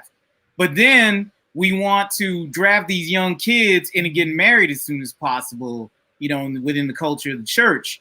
Nah, man, live your learn how to be single. Learn how to be single. Learn how to be an adult. You know what I'm saying? Make your mistakes. You're gonna make your mistakes. I think everybody you're gonna make mistakes. You're gonna make mistakes as a disciple. You're gonna make mistakes as a backslider. You're gonna make your mistakes. Yeah, make your mistakes. I mean, don't live your life. I think the church tries to, shield the guardrails. Yeah. It's like, let them make their mistakes. You got to let them make their mistakes. They're like, they'll figure it out, and they'll come back even more appreciative of what, environment they were in or whatever they had. Yeah. Because I had already ran through the world. I was just like, hey, man, I don't did everything under this sun that could possibly be done. Ran through quite a bit. Oh, my God. You know what I'm saying? And by the time I got there, I was old war horse. I was just like, hey, you know what I'm saying? I'm here for Jesus, and that's it. That's right, Darius. You know what I'm saying? Right. I wouldn't even looking for no wife when I came to church. I said, hey, I need Jesus. If y'all just know what I just came from, tell you better baptize me today. You know what I'm saying? That's the thing, because even in my counting the cost study, we're going through everything, making sure that you're okay. Is Jesus Lord? All this stuff, and then we got to dating, and I'm like, I just gave up a whole man to choose Jesus, and you telling me I need to be on dates too? Like I'm not ready. My mind has not fully transitioned into what God thinks of me, let alone another person. So that's why I feel like I always battle with that encouragement. I think the church is really trying to give an outlet to all these raging hormones that are just happening. That's still happening. It's still happening, regardless of an encouragement date. This man-made system of encouragement dates, this will be it. So you want somebody to tell you you're pretty and then make you feel good because that's too long, and you want a nice girl on your arm. So your hormones are raging. So let's just call them encouragement dates. And it's like, nah, let's deal with what my first couple of encouragement dates were trash. Okay? Exactly. My wife had on that red dress the first time when I was like, hey, still work. You know what? Something just my hormones still work. They are not off. See, something I just thought about, Mella, and you just talked about your first encouragement dates weren't the best. Yeah. So if you were to reframe those outings as guys just getting to know you as a friend, as a sister in Christ, would they have been probably infinitely more fun? Yes, they would have. But I do know that the first brother that took me on a date was very intentional about the date that he did take me on that I was not interested in. Gotcha. But see, the only thing is he had an interest in me before I was a disciple.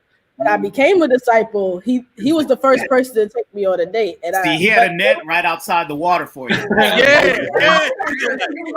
He's like, welcome, sister. Yeah. Hey, he was a spiritual predator. Come on. Because that's what it does. The church kind of creates this cesspool where it's like you're praying death and walking. Yeah, you all are it's incestuous. It's like everybody's dating each other, and it's like nobody. I will be watching it from the side, oh Lord, my whole thing was a disaster. My whole thing was always, I agree, get to know the person, right? Yes. Do away with calling it an encouragement date. We behind closed doors, as we're talking even now. We'd be laughing. We'd be like, why? Why? Don't call it a date. Don't call it an encouragement date. Just hang out. Just hang out. because I heard stories where like dudes were like, and there were brothers who came and poured their heart out. Like it created this other, almost like it created more sin, right? They're like now I'm envious and jealous of this brother who took his sister out that I wanted to take out. Like I was supposed to be dating her, and we had a whole conversation about it. But he ended up taking her out on an encouragement date, and now he likes her.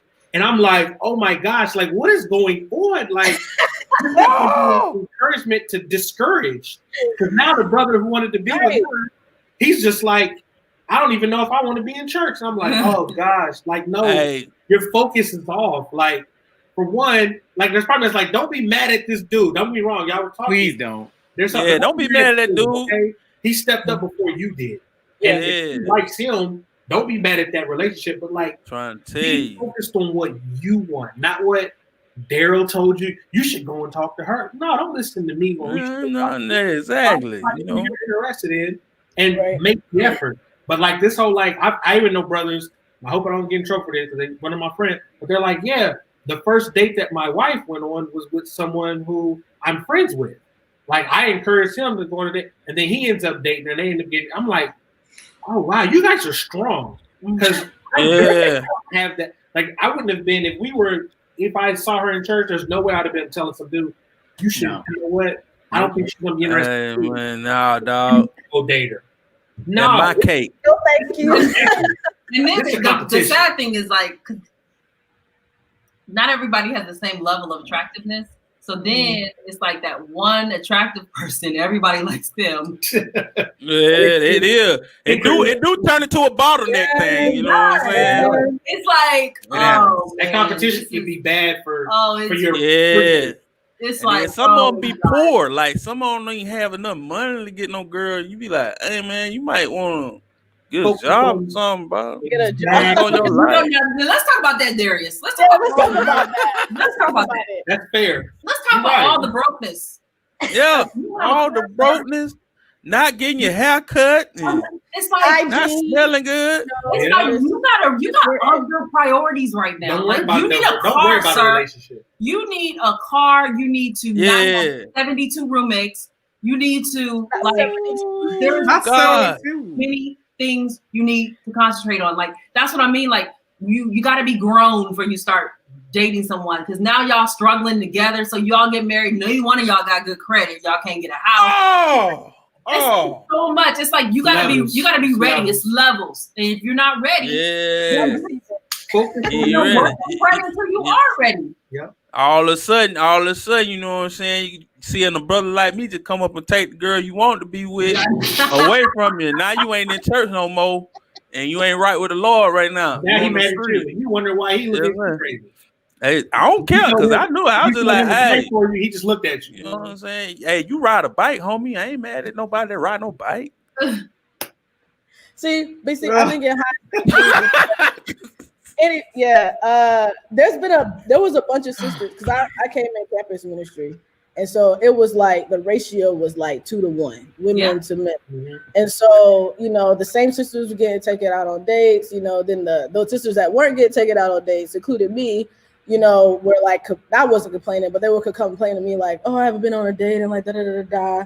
But then I feel like for me, I was just like, you know what? Like I don't have to go on a date to get to know somebody. We have like campus, we see each other every single day. Like if we're not having Bible talk or midweek or devotion or some outing or meeting up somewhere, like there's multiple opportunities for me to get to know these people. So my thing came about like, let me just build genuine relationships with these brothers and sisters, that I get to hang around all the time and not just wait around and see if somebody's going to take me on a date or anything like that. But then also too, as disciples, we're called to encourage one another. So it's not just about the brother taking me on a date. What about me taking the brother on a date, or the brother? Not even that in the spectrum of the encouragement date concept, but even in that, like me, I was always like let's hang out, let's chill, let's let's go here, let's go there, let's go bowling. I'm always about hanging out. I think even in those events, I've been able to find some really good friendships that people that I'm really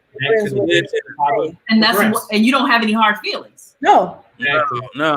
I ain't feel no. The expectations. Exactly. We're going to hang out. You can't be mad. we did what we came to do. We hung out. Yeah, you hung out.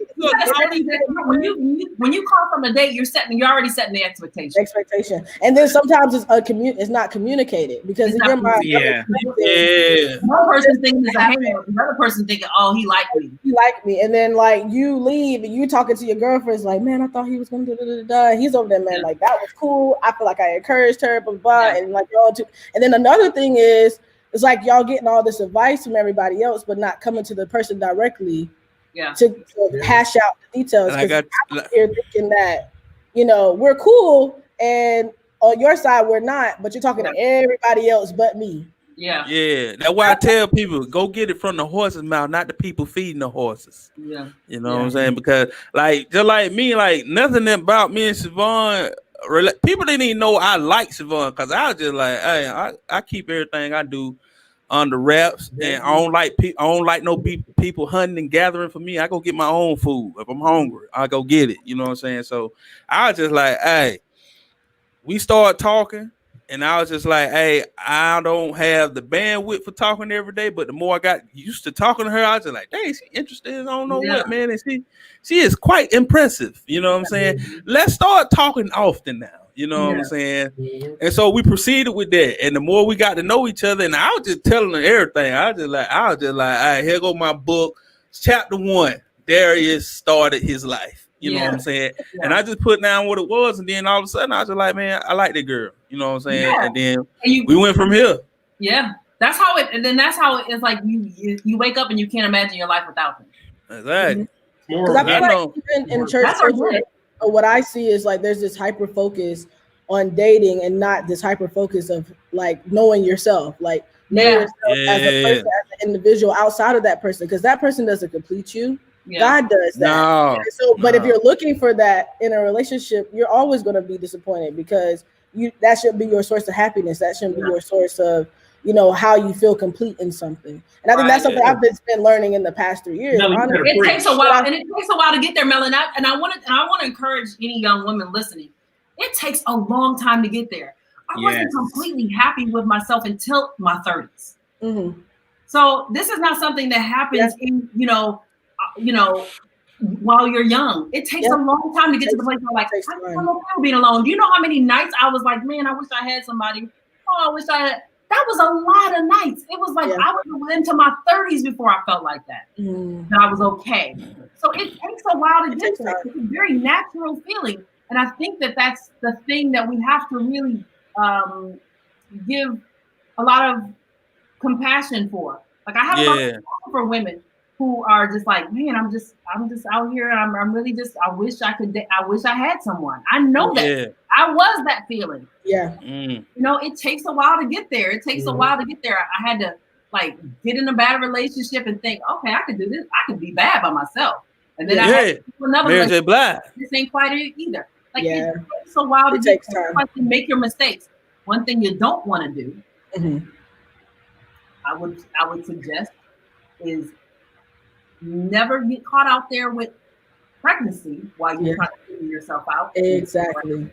Shouldn't be, having sex, but if that happens, you got to protect yourself because one very bad mistake can lead to another. I was at the point where I could make that mistake and bring myself to him and not have any entanglements, and now that's his child. So except me and my child, like you make things harder for yourself by compounding those things. That's why, and sex clouds things. We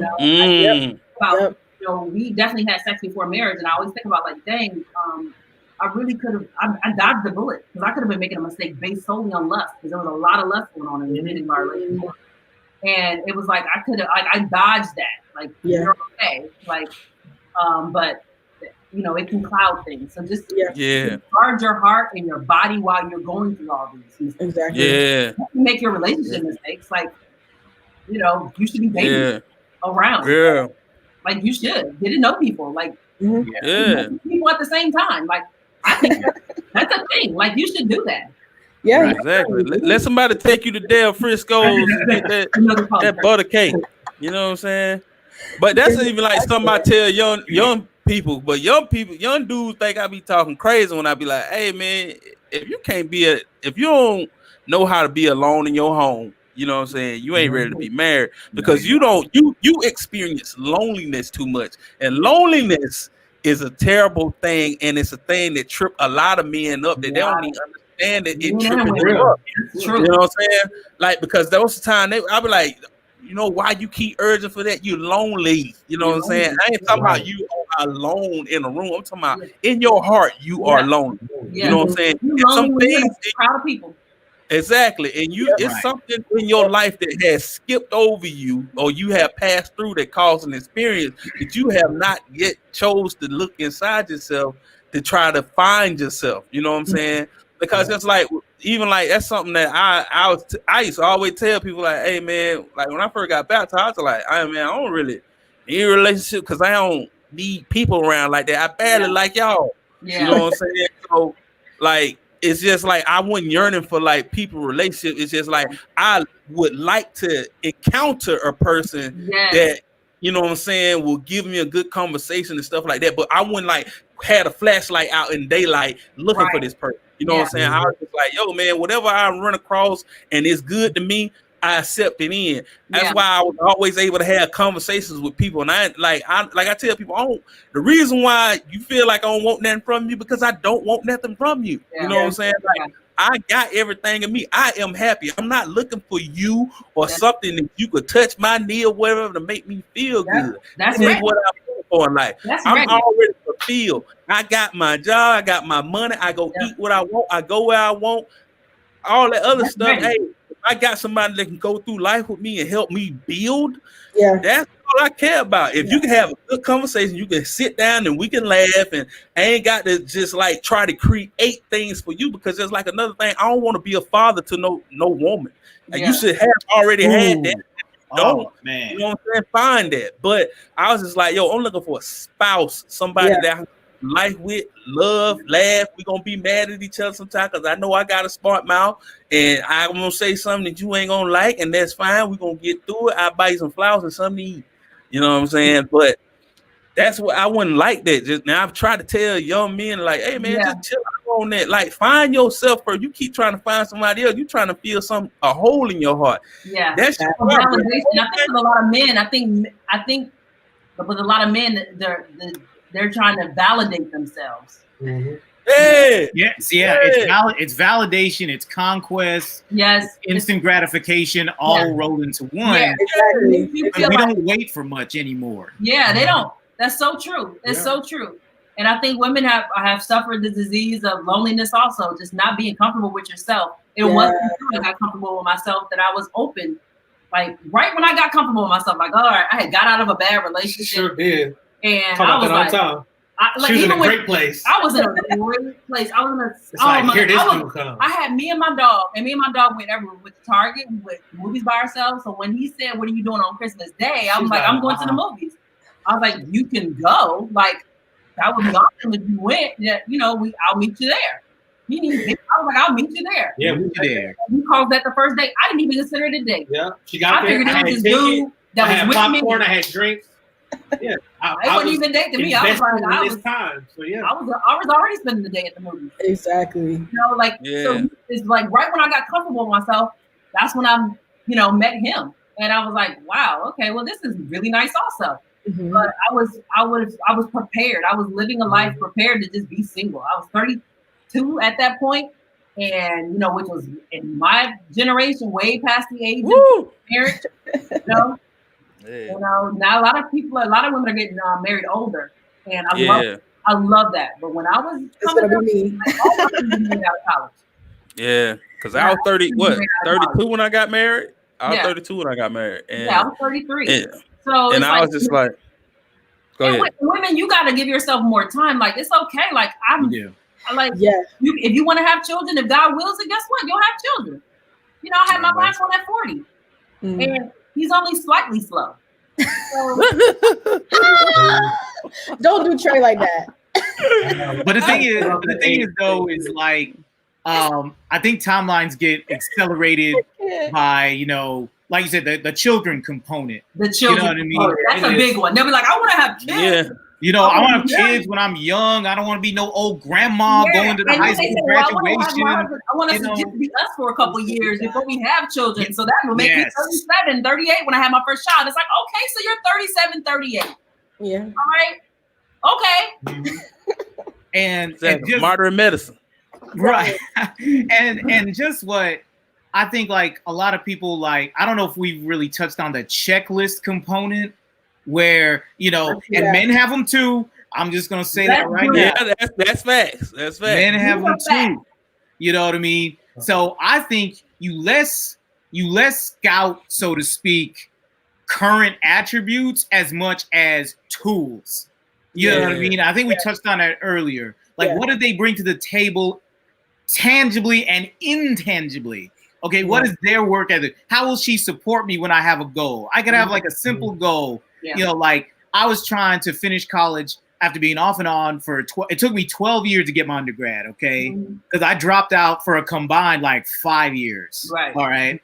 So, because of academic probation and a lot of stuff. Yeah. So when I finally decided to go back and figure out a way to get back, you know, she had a MacBook. She had this brand new MacBook because, you know, she's single, she's making money. You know what I mean? So she just bought herself a MacBook just like that. Bam.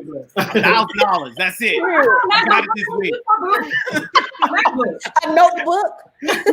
You know, back when they were MacBooks. You know what I'm saying? Yeah. You know, so I had this project to do with my nonverbal communication. It was like visual communication. And I was just like, man, I gotta go to the library and I gotta wait for 30 minutes for somebody who's on MySpace or something to get off for me to do my work. You know what I mean? But then she was like, no, man, you know, I got this MacBook. Just use this. It's got PowerPoint on and everything. I preloaded it with the PowerPoint with the Windows Suite. Okay. Come on, get this work done. You know, so you can get this good grade. Oh, get this work. Come on then. So those are little things that showed me. Like I knew pretty quickly within the first few months. It wasn't just like, oh, she's pretty and oh, she doesn't give me any static. Nah, she supports my goals, not just who I am today. Because I was just working at a movie theater. And I met her. I was a security guard when we got married. So it wasn't about money. Yeah. Okay. Yeah. It was about, what goals I have and her supporting them and me supporting her. Like tools. So true. Tools. Yeah. That's so true. Like I think the checklist gets gosh, this checklist. I had it. I had the checklist. Matter of fact, I can go put my hand on my checklist right now. Like the checklist, you have it, and you think when you're young, you think this is what makes a good man. Like you're literally putting together a man. You're like, has to be tall, has to be this, athletic build, like, you know, certain skin tone, like has a good job. And I just, all that was blown out the window when I met him. It wasn't because he didn't meet the things on the checklist. It's because the things on the checklist, he made them so insignificant. Mm-hmm. He rendered them so insignificant. Like, it was just like, yeah, he could have a good job, but what kind of work ethic does he have? What will happen if he loses his job? Mm. And, you know. I said dope.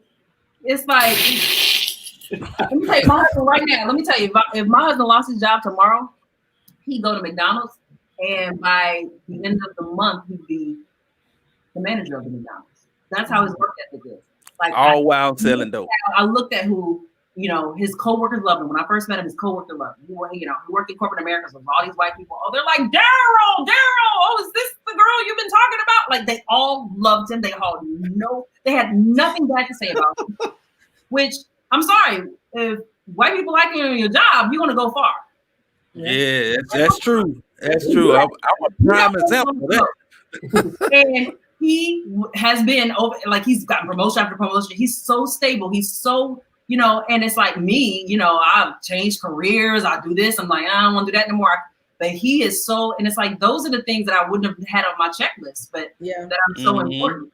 And you're right. Like, it's not about money. Like you were working in the movie theater. Like, so, you know, what future expectation could she have, like she had to take your word for whatever it is you said you were going to do. Yep. Yeah.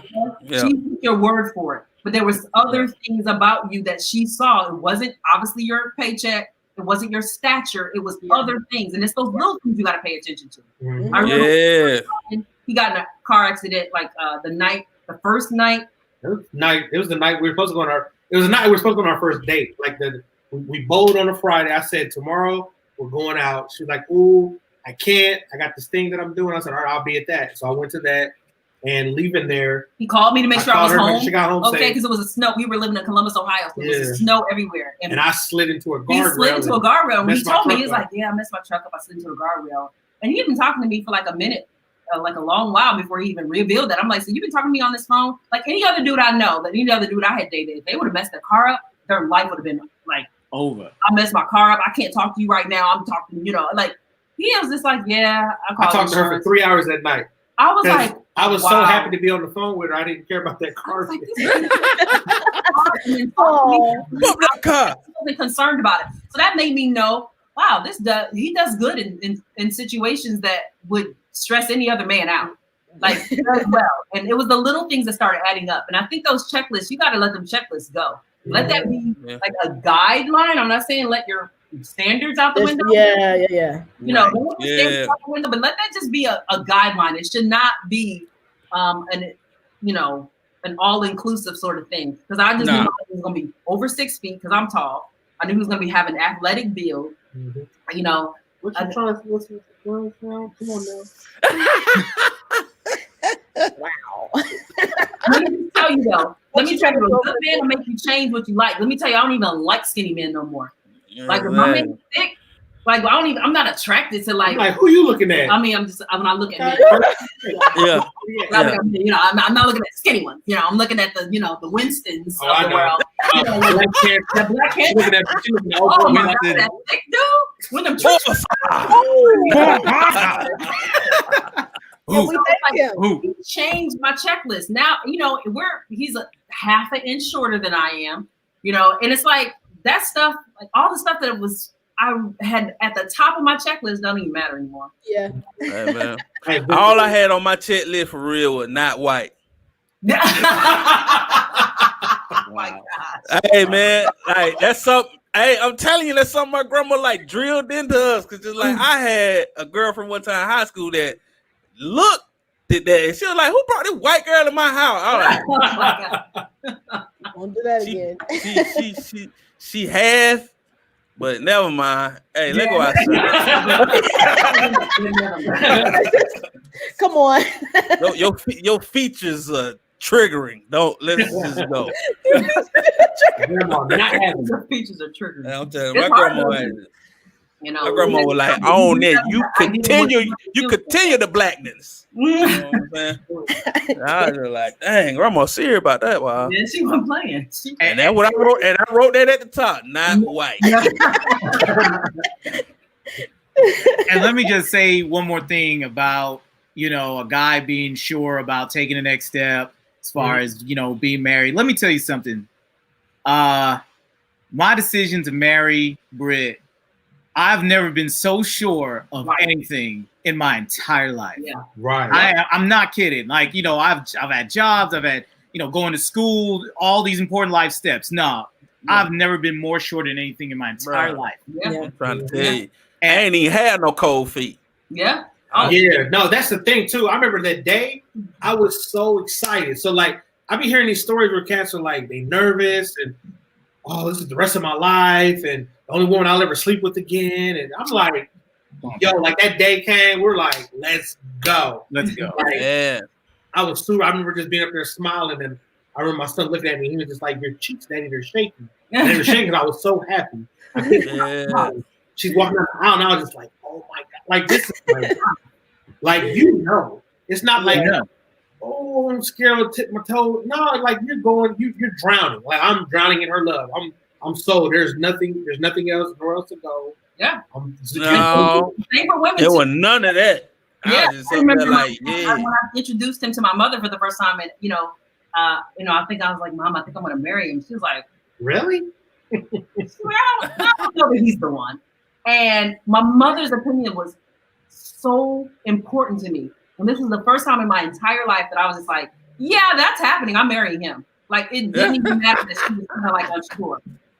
like my mother. If my mother would have, earlier in any other relationship, she would have said, yeah, I would have been like, oh, okay, well, it was nice knowing you. But when she said that, she was like, I don't know. He seems like a nice guy, but I don't know if he's the one.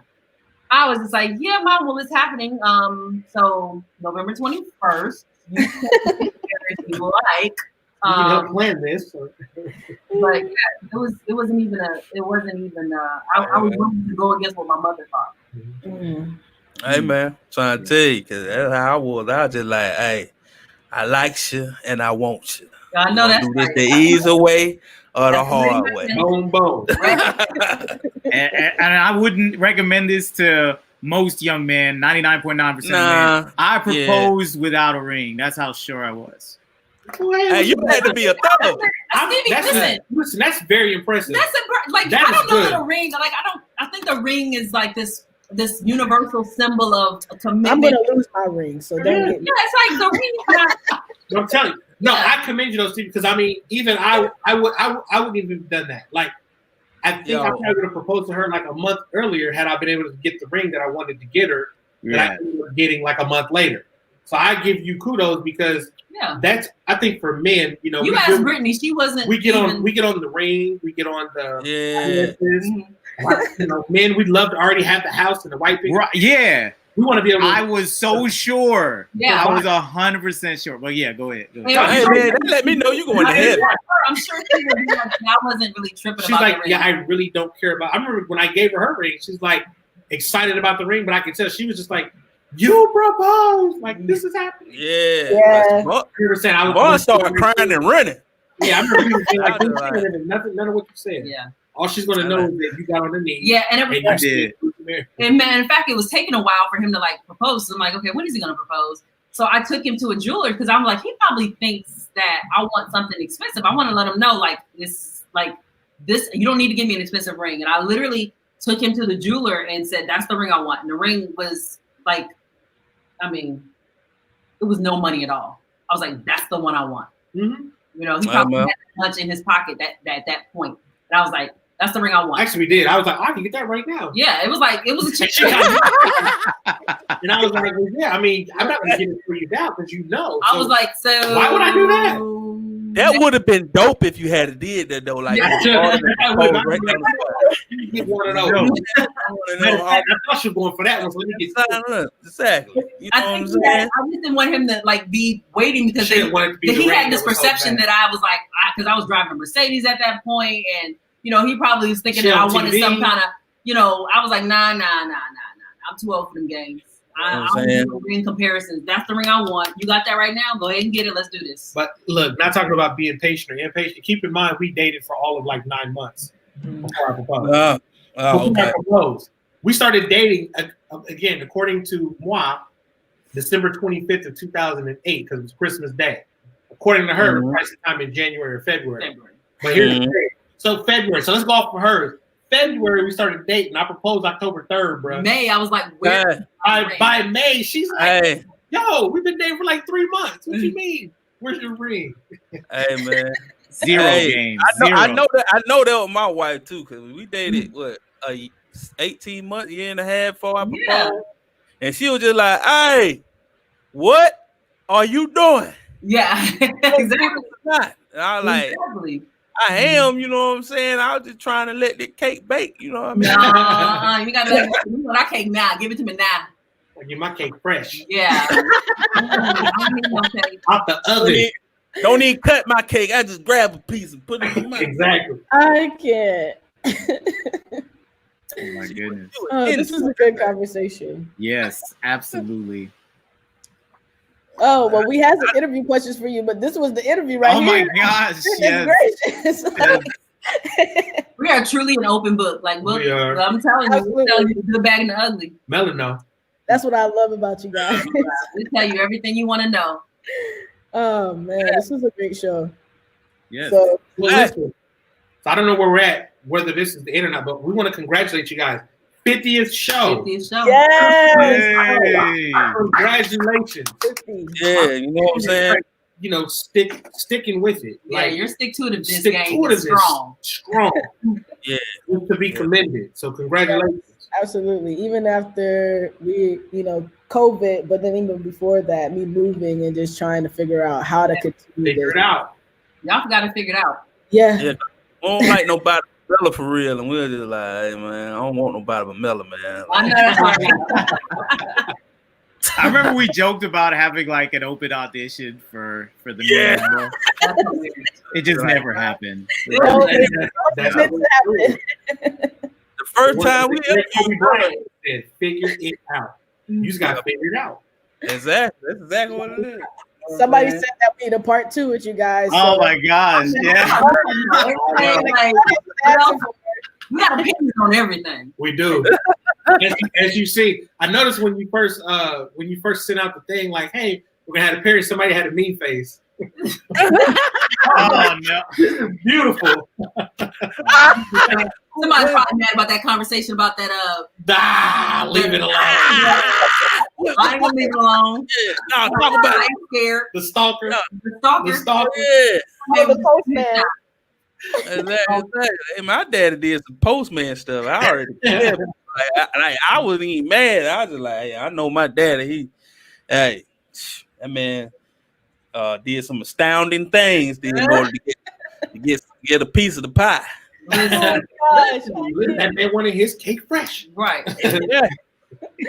So we have arrived at the end of the show, and what we like to do is kind of give our final thoughts.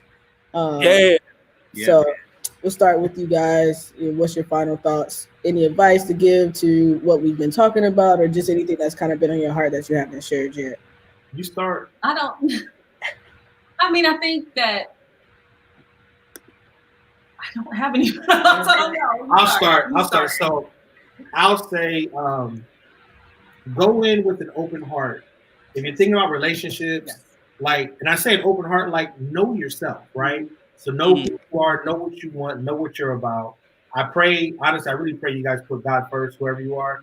But I mean, whoever you are, go in with an open heart, learn who you are.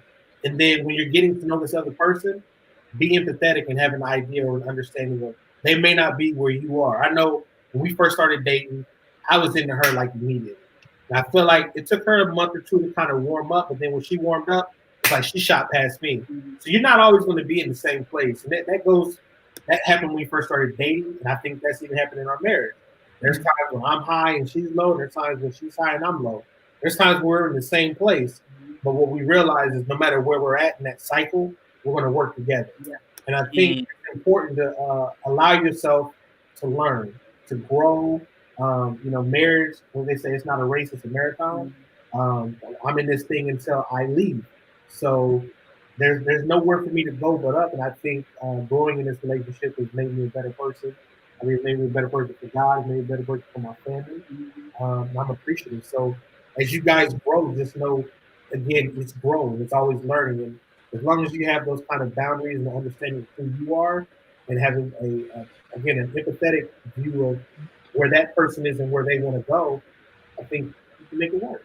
Yeah, and if I have any advice to the young ladies who are trying to date out there, I really, really do empathize with you. And I commiserate with you because it's a hard thing. Like, I can't imagine just being out there trying to navigate the world, trying to find and be ready for your soulmate. But the one piece of advice I could give you is just to piggyback off my husband, is just to, when you become really truly happy with yourself, that's when I feel like God will deem you ready to bring the person that is supposed to be in your life to you. Really become happy with yourself and live your life. Have fun. Like, you have to be like, every interaction you have with a member of the opposite sex doesn't have to lead somewhere, and it doesn't have to mean something. Like, it can just mean hi. Yeah. How are you doing today? It doesn't mean that they like you or they're going to stalk you. It could just mean, like, open yourself up to just everyday interaction with people. And, that way there's no animosity. Like, I think he comes in with the opposite sex and your expectations aren't met. When you don't have expectations, you really can enjoy what life is about and what relationships are about. Relationships are not just about a man and a woman coming together in that way. A relationship is just a deep an abiding friendship. Yeah, you know, journey. It's a journey. So open yourself up to just interacting with the opposite sex that does not have to lead somewhere. Some of my best friendships are with men. Sometimes my best friendships with men are the ones that came out of just us being friends. And that's where this relationship came out of. It came out of us being friends. When I met him, I said, okay, this dude, okay. I thought he liked me. I thought he was trying to, all those times he was trying to contact me, invite me places, I thought he liked me, but I think he's just a nice guy. And I think we can hang because he's really kind of funny. And it ended up being something way more, but that only happened because I opened myself to interacting with him. And on a friendship level, straight on a friendship level. And I really appreciate it. So hanging there, how it is now won't be how it always will be. The time is coming. Yeah. Your time is coming. Your time is coming. Time is coming. All right, Stephen Neal, what's your final thought, cuz? My final thoughts on this incredible conversation is just kind of picking back off of what Rashonda said in 2 episodes ago. Is like when you're looking for somebody, fortifying yourself in your walk with God is so important because it can kind of be a gauge. Like, will being married to this person, amplify my ministry and what I can do, you know what I mean? As far as like for others and, my walk with Christ, does that amplify it? I think that's important. I mean, my journey with my wife, that was very much a factor. The fact that she was seeking God first and not anything like security or anything like that or anything material. So I think that's very important. Like, is this person going to, do they have the tools or do they have the attributes that will amplify your walk with God? I think that's a very important factor. So that's my final thoughts on it. Yeah. Final thoughts, Mella G. Oh gosh. I love the Perrys, man. Like, they're like my second family. Like, if I was ever disowned by my biological family, I know that I have somewhere to go. But I got a room.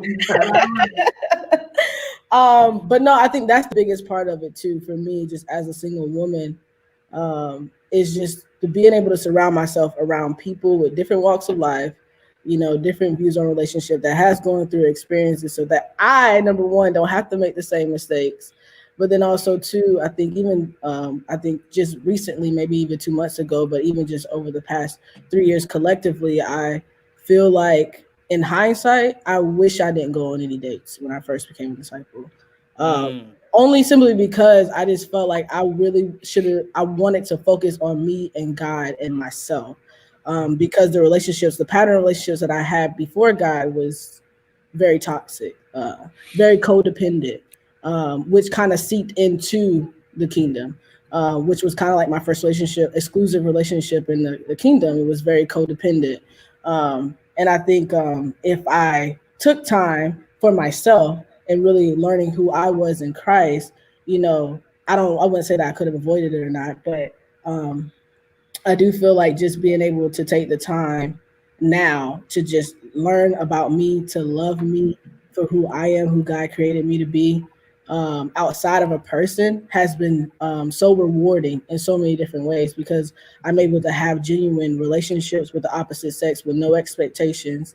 But then also too, I think it's kind of like the saying, it's like, if you don't stand for anything, you'll fall for everything. And so it's just like also kind of like having these standards, like, first of all, they're going to be God's standards anyway, and what he requires of me. So if that doesn't match, that's an automatic no. But I think also just even for myself, is like, what do I want? What do I desire? Is this based on things that I've seen? Is this based on things that I compare myself to without really knowing the full gamut of like that person's relationship? Oh, like I could say on the outside looking in, that's what I want. But what do they have to go through to get to where they are? Is that really what I want? And so I think I find myself more recently is just asking questions, asking questions about certain things, and not just kind of like, I guess, doing the guesswork of like, well, I guess this is a good relationship and it's based on these certain things that they kind of show on the surface, but like I don't really know how they got to this space. I think when you do start asking those questions and those people start opening up, then you kind of like, oh, okay, I didn't know that y'all had to go through that to get to here. Do I really want to go through that to get to here? How can I prevent that from happening? Things that I can control anyway. So I think even with this, just as a single person and getting older in life, I don't really find myself like racing for this biological clock to get married. Like I just want to be. I want to be happy. I want to be whole. I want to know myself. I want to love God. I want to travel. I want when it's permissible. But I just want to do all these things that make me happy, and not that be dependent on another person being in my life or not. So it's like, but it took time. Like Tacoma was alluding to earlier, like it took some time and therapy for sure to really be able to hash out the root cause of all these different things that started to unravel that I haven't addressed or acknowledged even. So I think therapy and time has been something that has got me to this place that I'm at now, and moving forward. So I really appreciate this conversation. I always appreciate conversations with you guys. But yeah. Yeah. I guess I go in. I'll say this. Final thoughts. Friendship is important, like my wife said in the comments. You know what I'm saying? And I appreciate God for all the cultivation that He did for me before I even became a disciple. You know what I'm saying? Because just like I tell people, there's a lot of life lessons that I learned pre-discipleship that helped guide me and helped me to be as strong as I was and as single as I was when I got baptized. You know what I'm saying? Because I wasn't coming in looking for anything but God. I didn't need companionship. I wanted it, you know what I'm saying? Like, but it wasn't just like every day I woke up that was at the top of my list, because I had so many other things that I wanted to accomplish, and I had things that I felt like I needed to become. Because I remember when I was a kid, my uncle and my grandfather both said this to me, you know what I'm saying? They was just like, hey man, as a man, I have learned that you shouldn't, he said, I would ask you this, don't get married until after you're 30. Because I don't feel like in your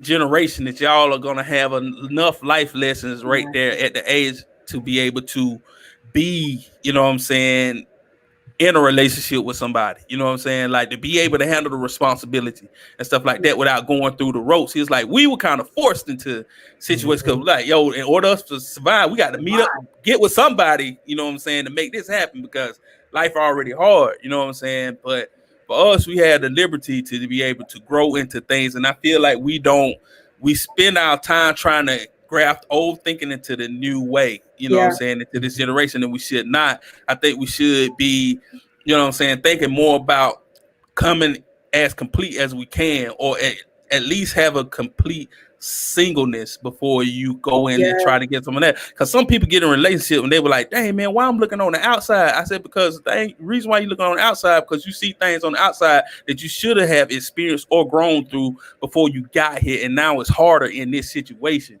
and you are finding it a hard hurdle to be able to jump over. And the reason why is because you never just took the time to grow through that. Because it's like, my wife ain't her responsibility to make me happy for real. You know what I'm saying? Like, I was happy before I met her, just like she was happy before she met me. She had lived a whole life before she got to me. You know what I'm saying? Like, she was in her career. You know what I'm saying? She had been traveling. She has been other countries and stuff like that before she even met me. And that's something that appealed to me. I'm like, oh man, I ain't got to just show you this whole new world. You know, the world is this, so this is good. You know what I'm saying? Like, and now we can have conversation and share experiences in order to grow to one another. You know what I'm saying? Because the more we end up conversating, the more we end up developing our friendship, the better it got. And I was just like, dang man, this is fly right here. I ain't never had this kind of conversation with a person. I never revealed my weakness to a person, and they was just like, man, encourage me through it. Because most people like, hey, you sound crazy. You know what I'm saying? You went through that, and that's how you react. You crying now, little buddy? You know what I'm saying? But to have somebody just like, man, that was tough, you know what I'm saying, and comfort you and talk to you and be a friend and react as a friend would was something. And I think that everybody need those kind of adult friendships and develop to be those kind of adults before you even say you want to be able to take that on. I said, because on the other side of marriage is a lot of emotional back and forth learning and stuff like that. And just like y'all, I've been waiting on the hard parts that people talk about. Because like my first 5 years have been wonderful. You know what I'm saying? Like we have our disagreements, but that's what humans do. You know what I'm saying? Because if you ain't arguing or disagreeing, you ain't really growing. And somebody secretly hating the other one on the inside. You know what I'm saying?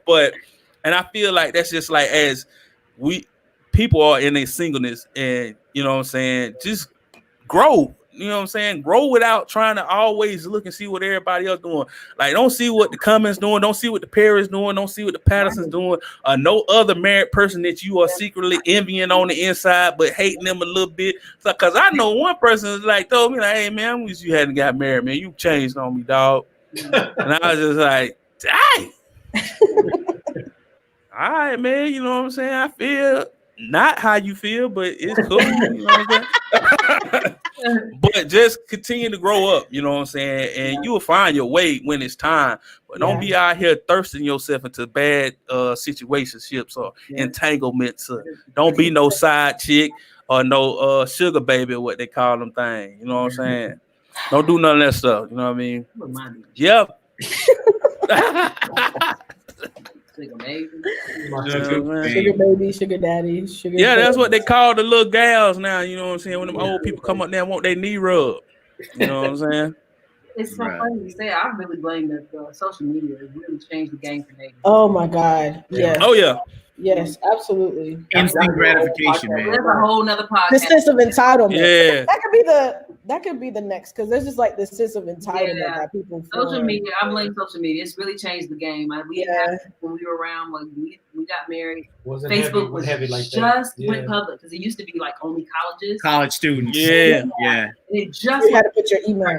But it's changed the game. So now you're comparing yourself more than you ever did before. Mm-hmm. You know, because you see it. It's right there in front of you. You see these mom weddings. When I look at these weddings now, I'm like, dang, I don't know. I probably would be right in there with them, like, oh, baby, we got to have this type of wedding. Yeah. Deal. And this kind of, it's like, so. Set fires like they do out west. Yeah. Hey, that's why I don't like to post a lot of pictures of me being on vacation with my wife, because I'm like, hey, man, somebody at the house in the dark with the computer screen lighting up the room. That's so true. There's so much stuff I don't post, because it's like, I don't want nobody comparing and, you know, and thinking, well, what am I doing wrong? It's and that's why I'm very transparent about how we don't have a whole lot of money. I work it out to part time. I'm very real about that. I don't want people thinking that this is something that's not. Yeah. People always put something on you like, oh, right. They're living the life, and it's like, no, we got our challenges. We have our challenges. Like, yes, we do. Yeah. That's what I'm telling you. Sorry. Exactly. If you out there on the outside envying other people's relationships and you are feeling hurt in the dark room by yourself eating ice cream, that is your fault. You shouldn't have been so attached to social media. You need counseling. You better have a friend or something, at least a puppy. Ice cream down and go talk to somebody. Exactly. Put the ice cream down and talk to somebody. Hit that. Hey, find them on. Find that thing in the mail. Call that dude. Yeah, send a letter. Find him. Oh, y'all, hey, that man shot his shot. That's a meal. That is a meal that you didn't have to cook, sis. Yeah, I'm trying to tell you. He worked at the post office. Date on, girl. He got good benefit, but and he willing to shoot shots. All the good locations. Okay. Yeah, and he shoot his shot from beyond. He shoot his shot on the other side of the court. That's how far he shot. Right. Exactly. Hail Mary. You know what I'm saying? So that guy, sister, if you out there, or brother, never mind. Yeah. I don't want you to be no chitlin' raider. So, episode 50, we did it. All right, y'all. I appreciate y'all coming through Paris. Yes, we appreciate you. Thank you for having us. Absolutely. Yeah. So we already know there's gonna be a part 2, so we're gonna have to schedule that. We're gonna have to schedule that in. What we doing? Right, what we doing? trying to keep these kids alive. Right. Right. Y'all haven't heard kids. So. We don't know if they're live now.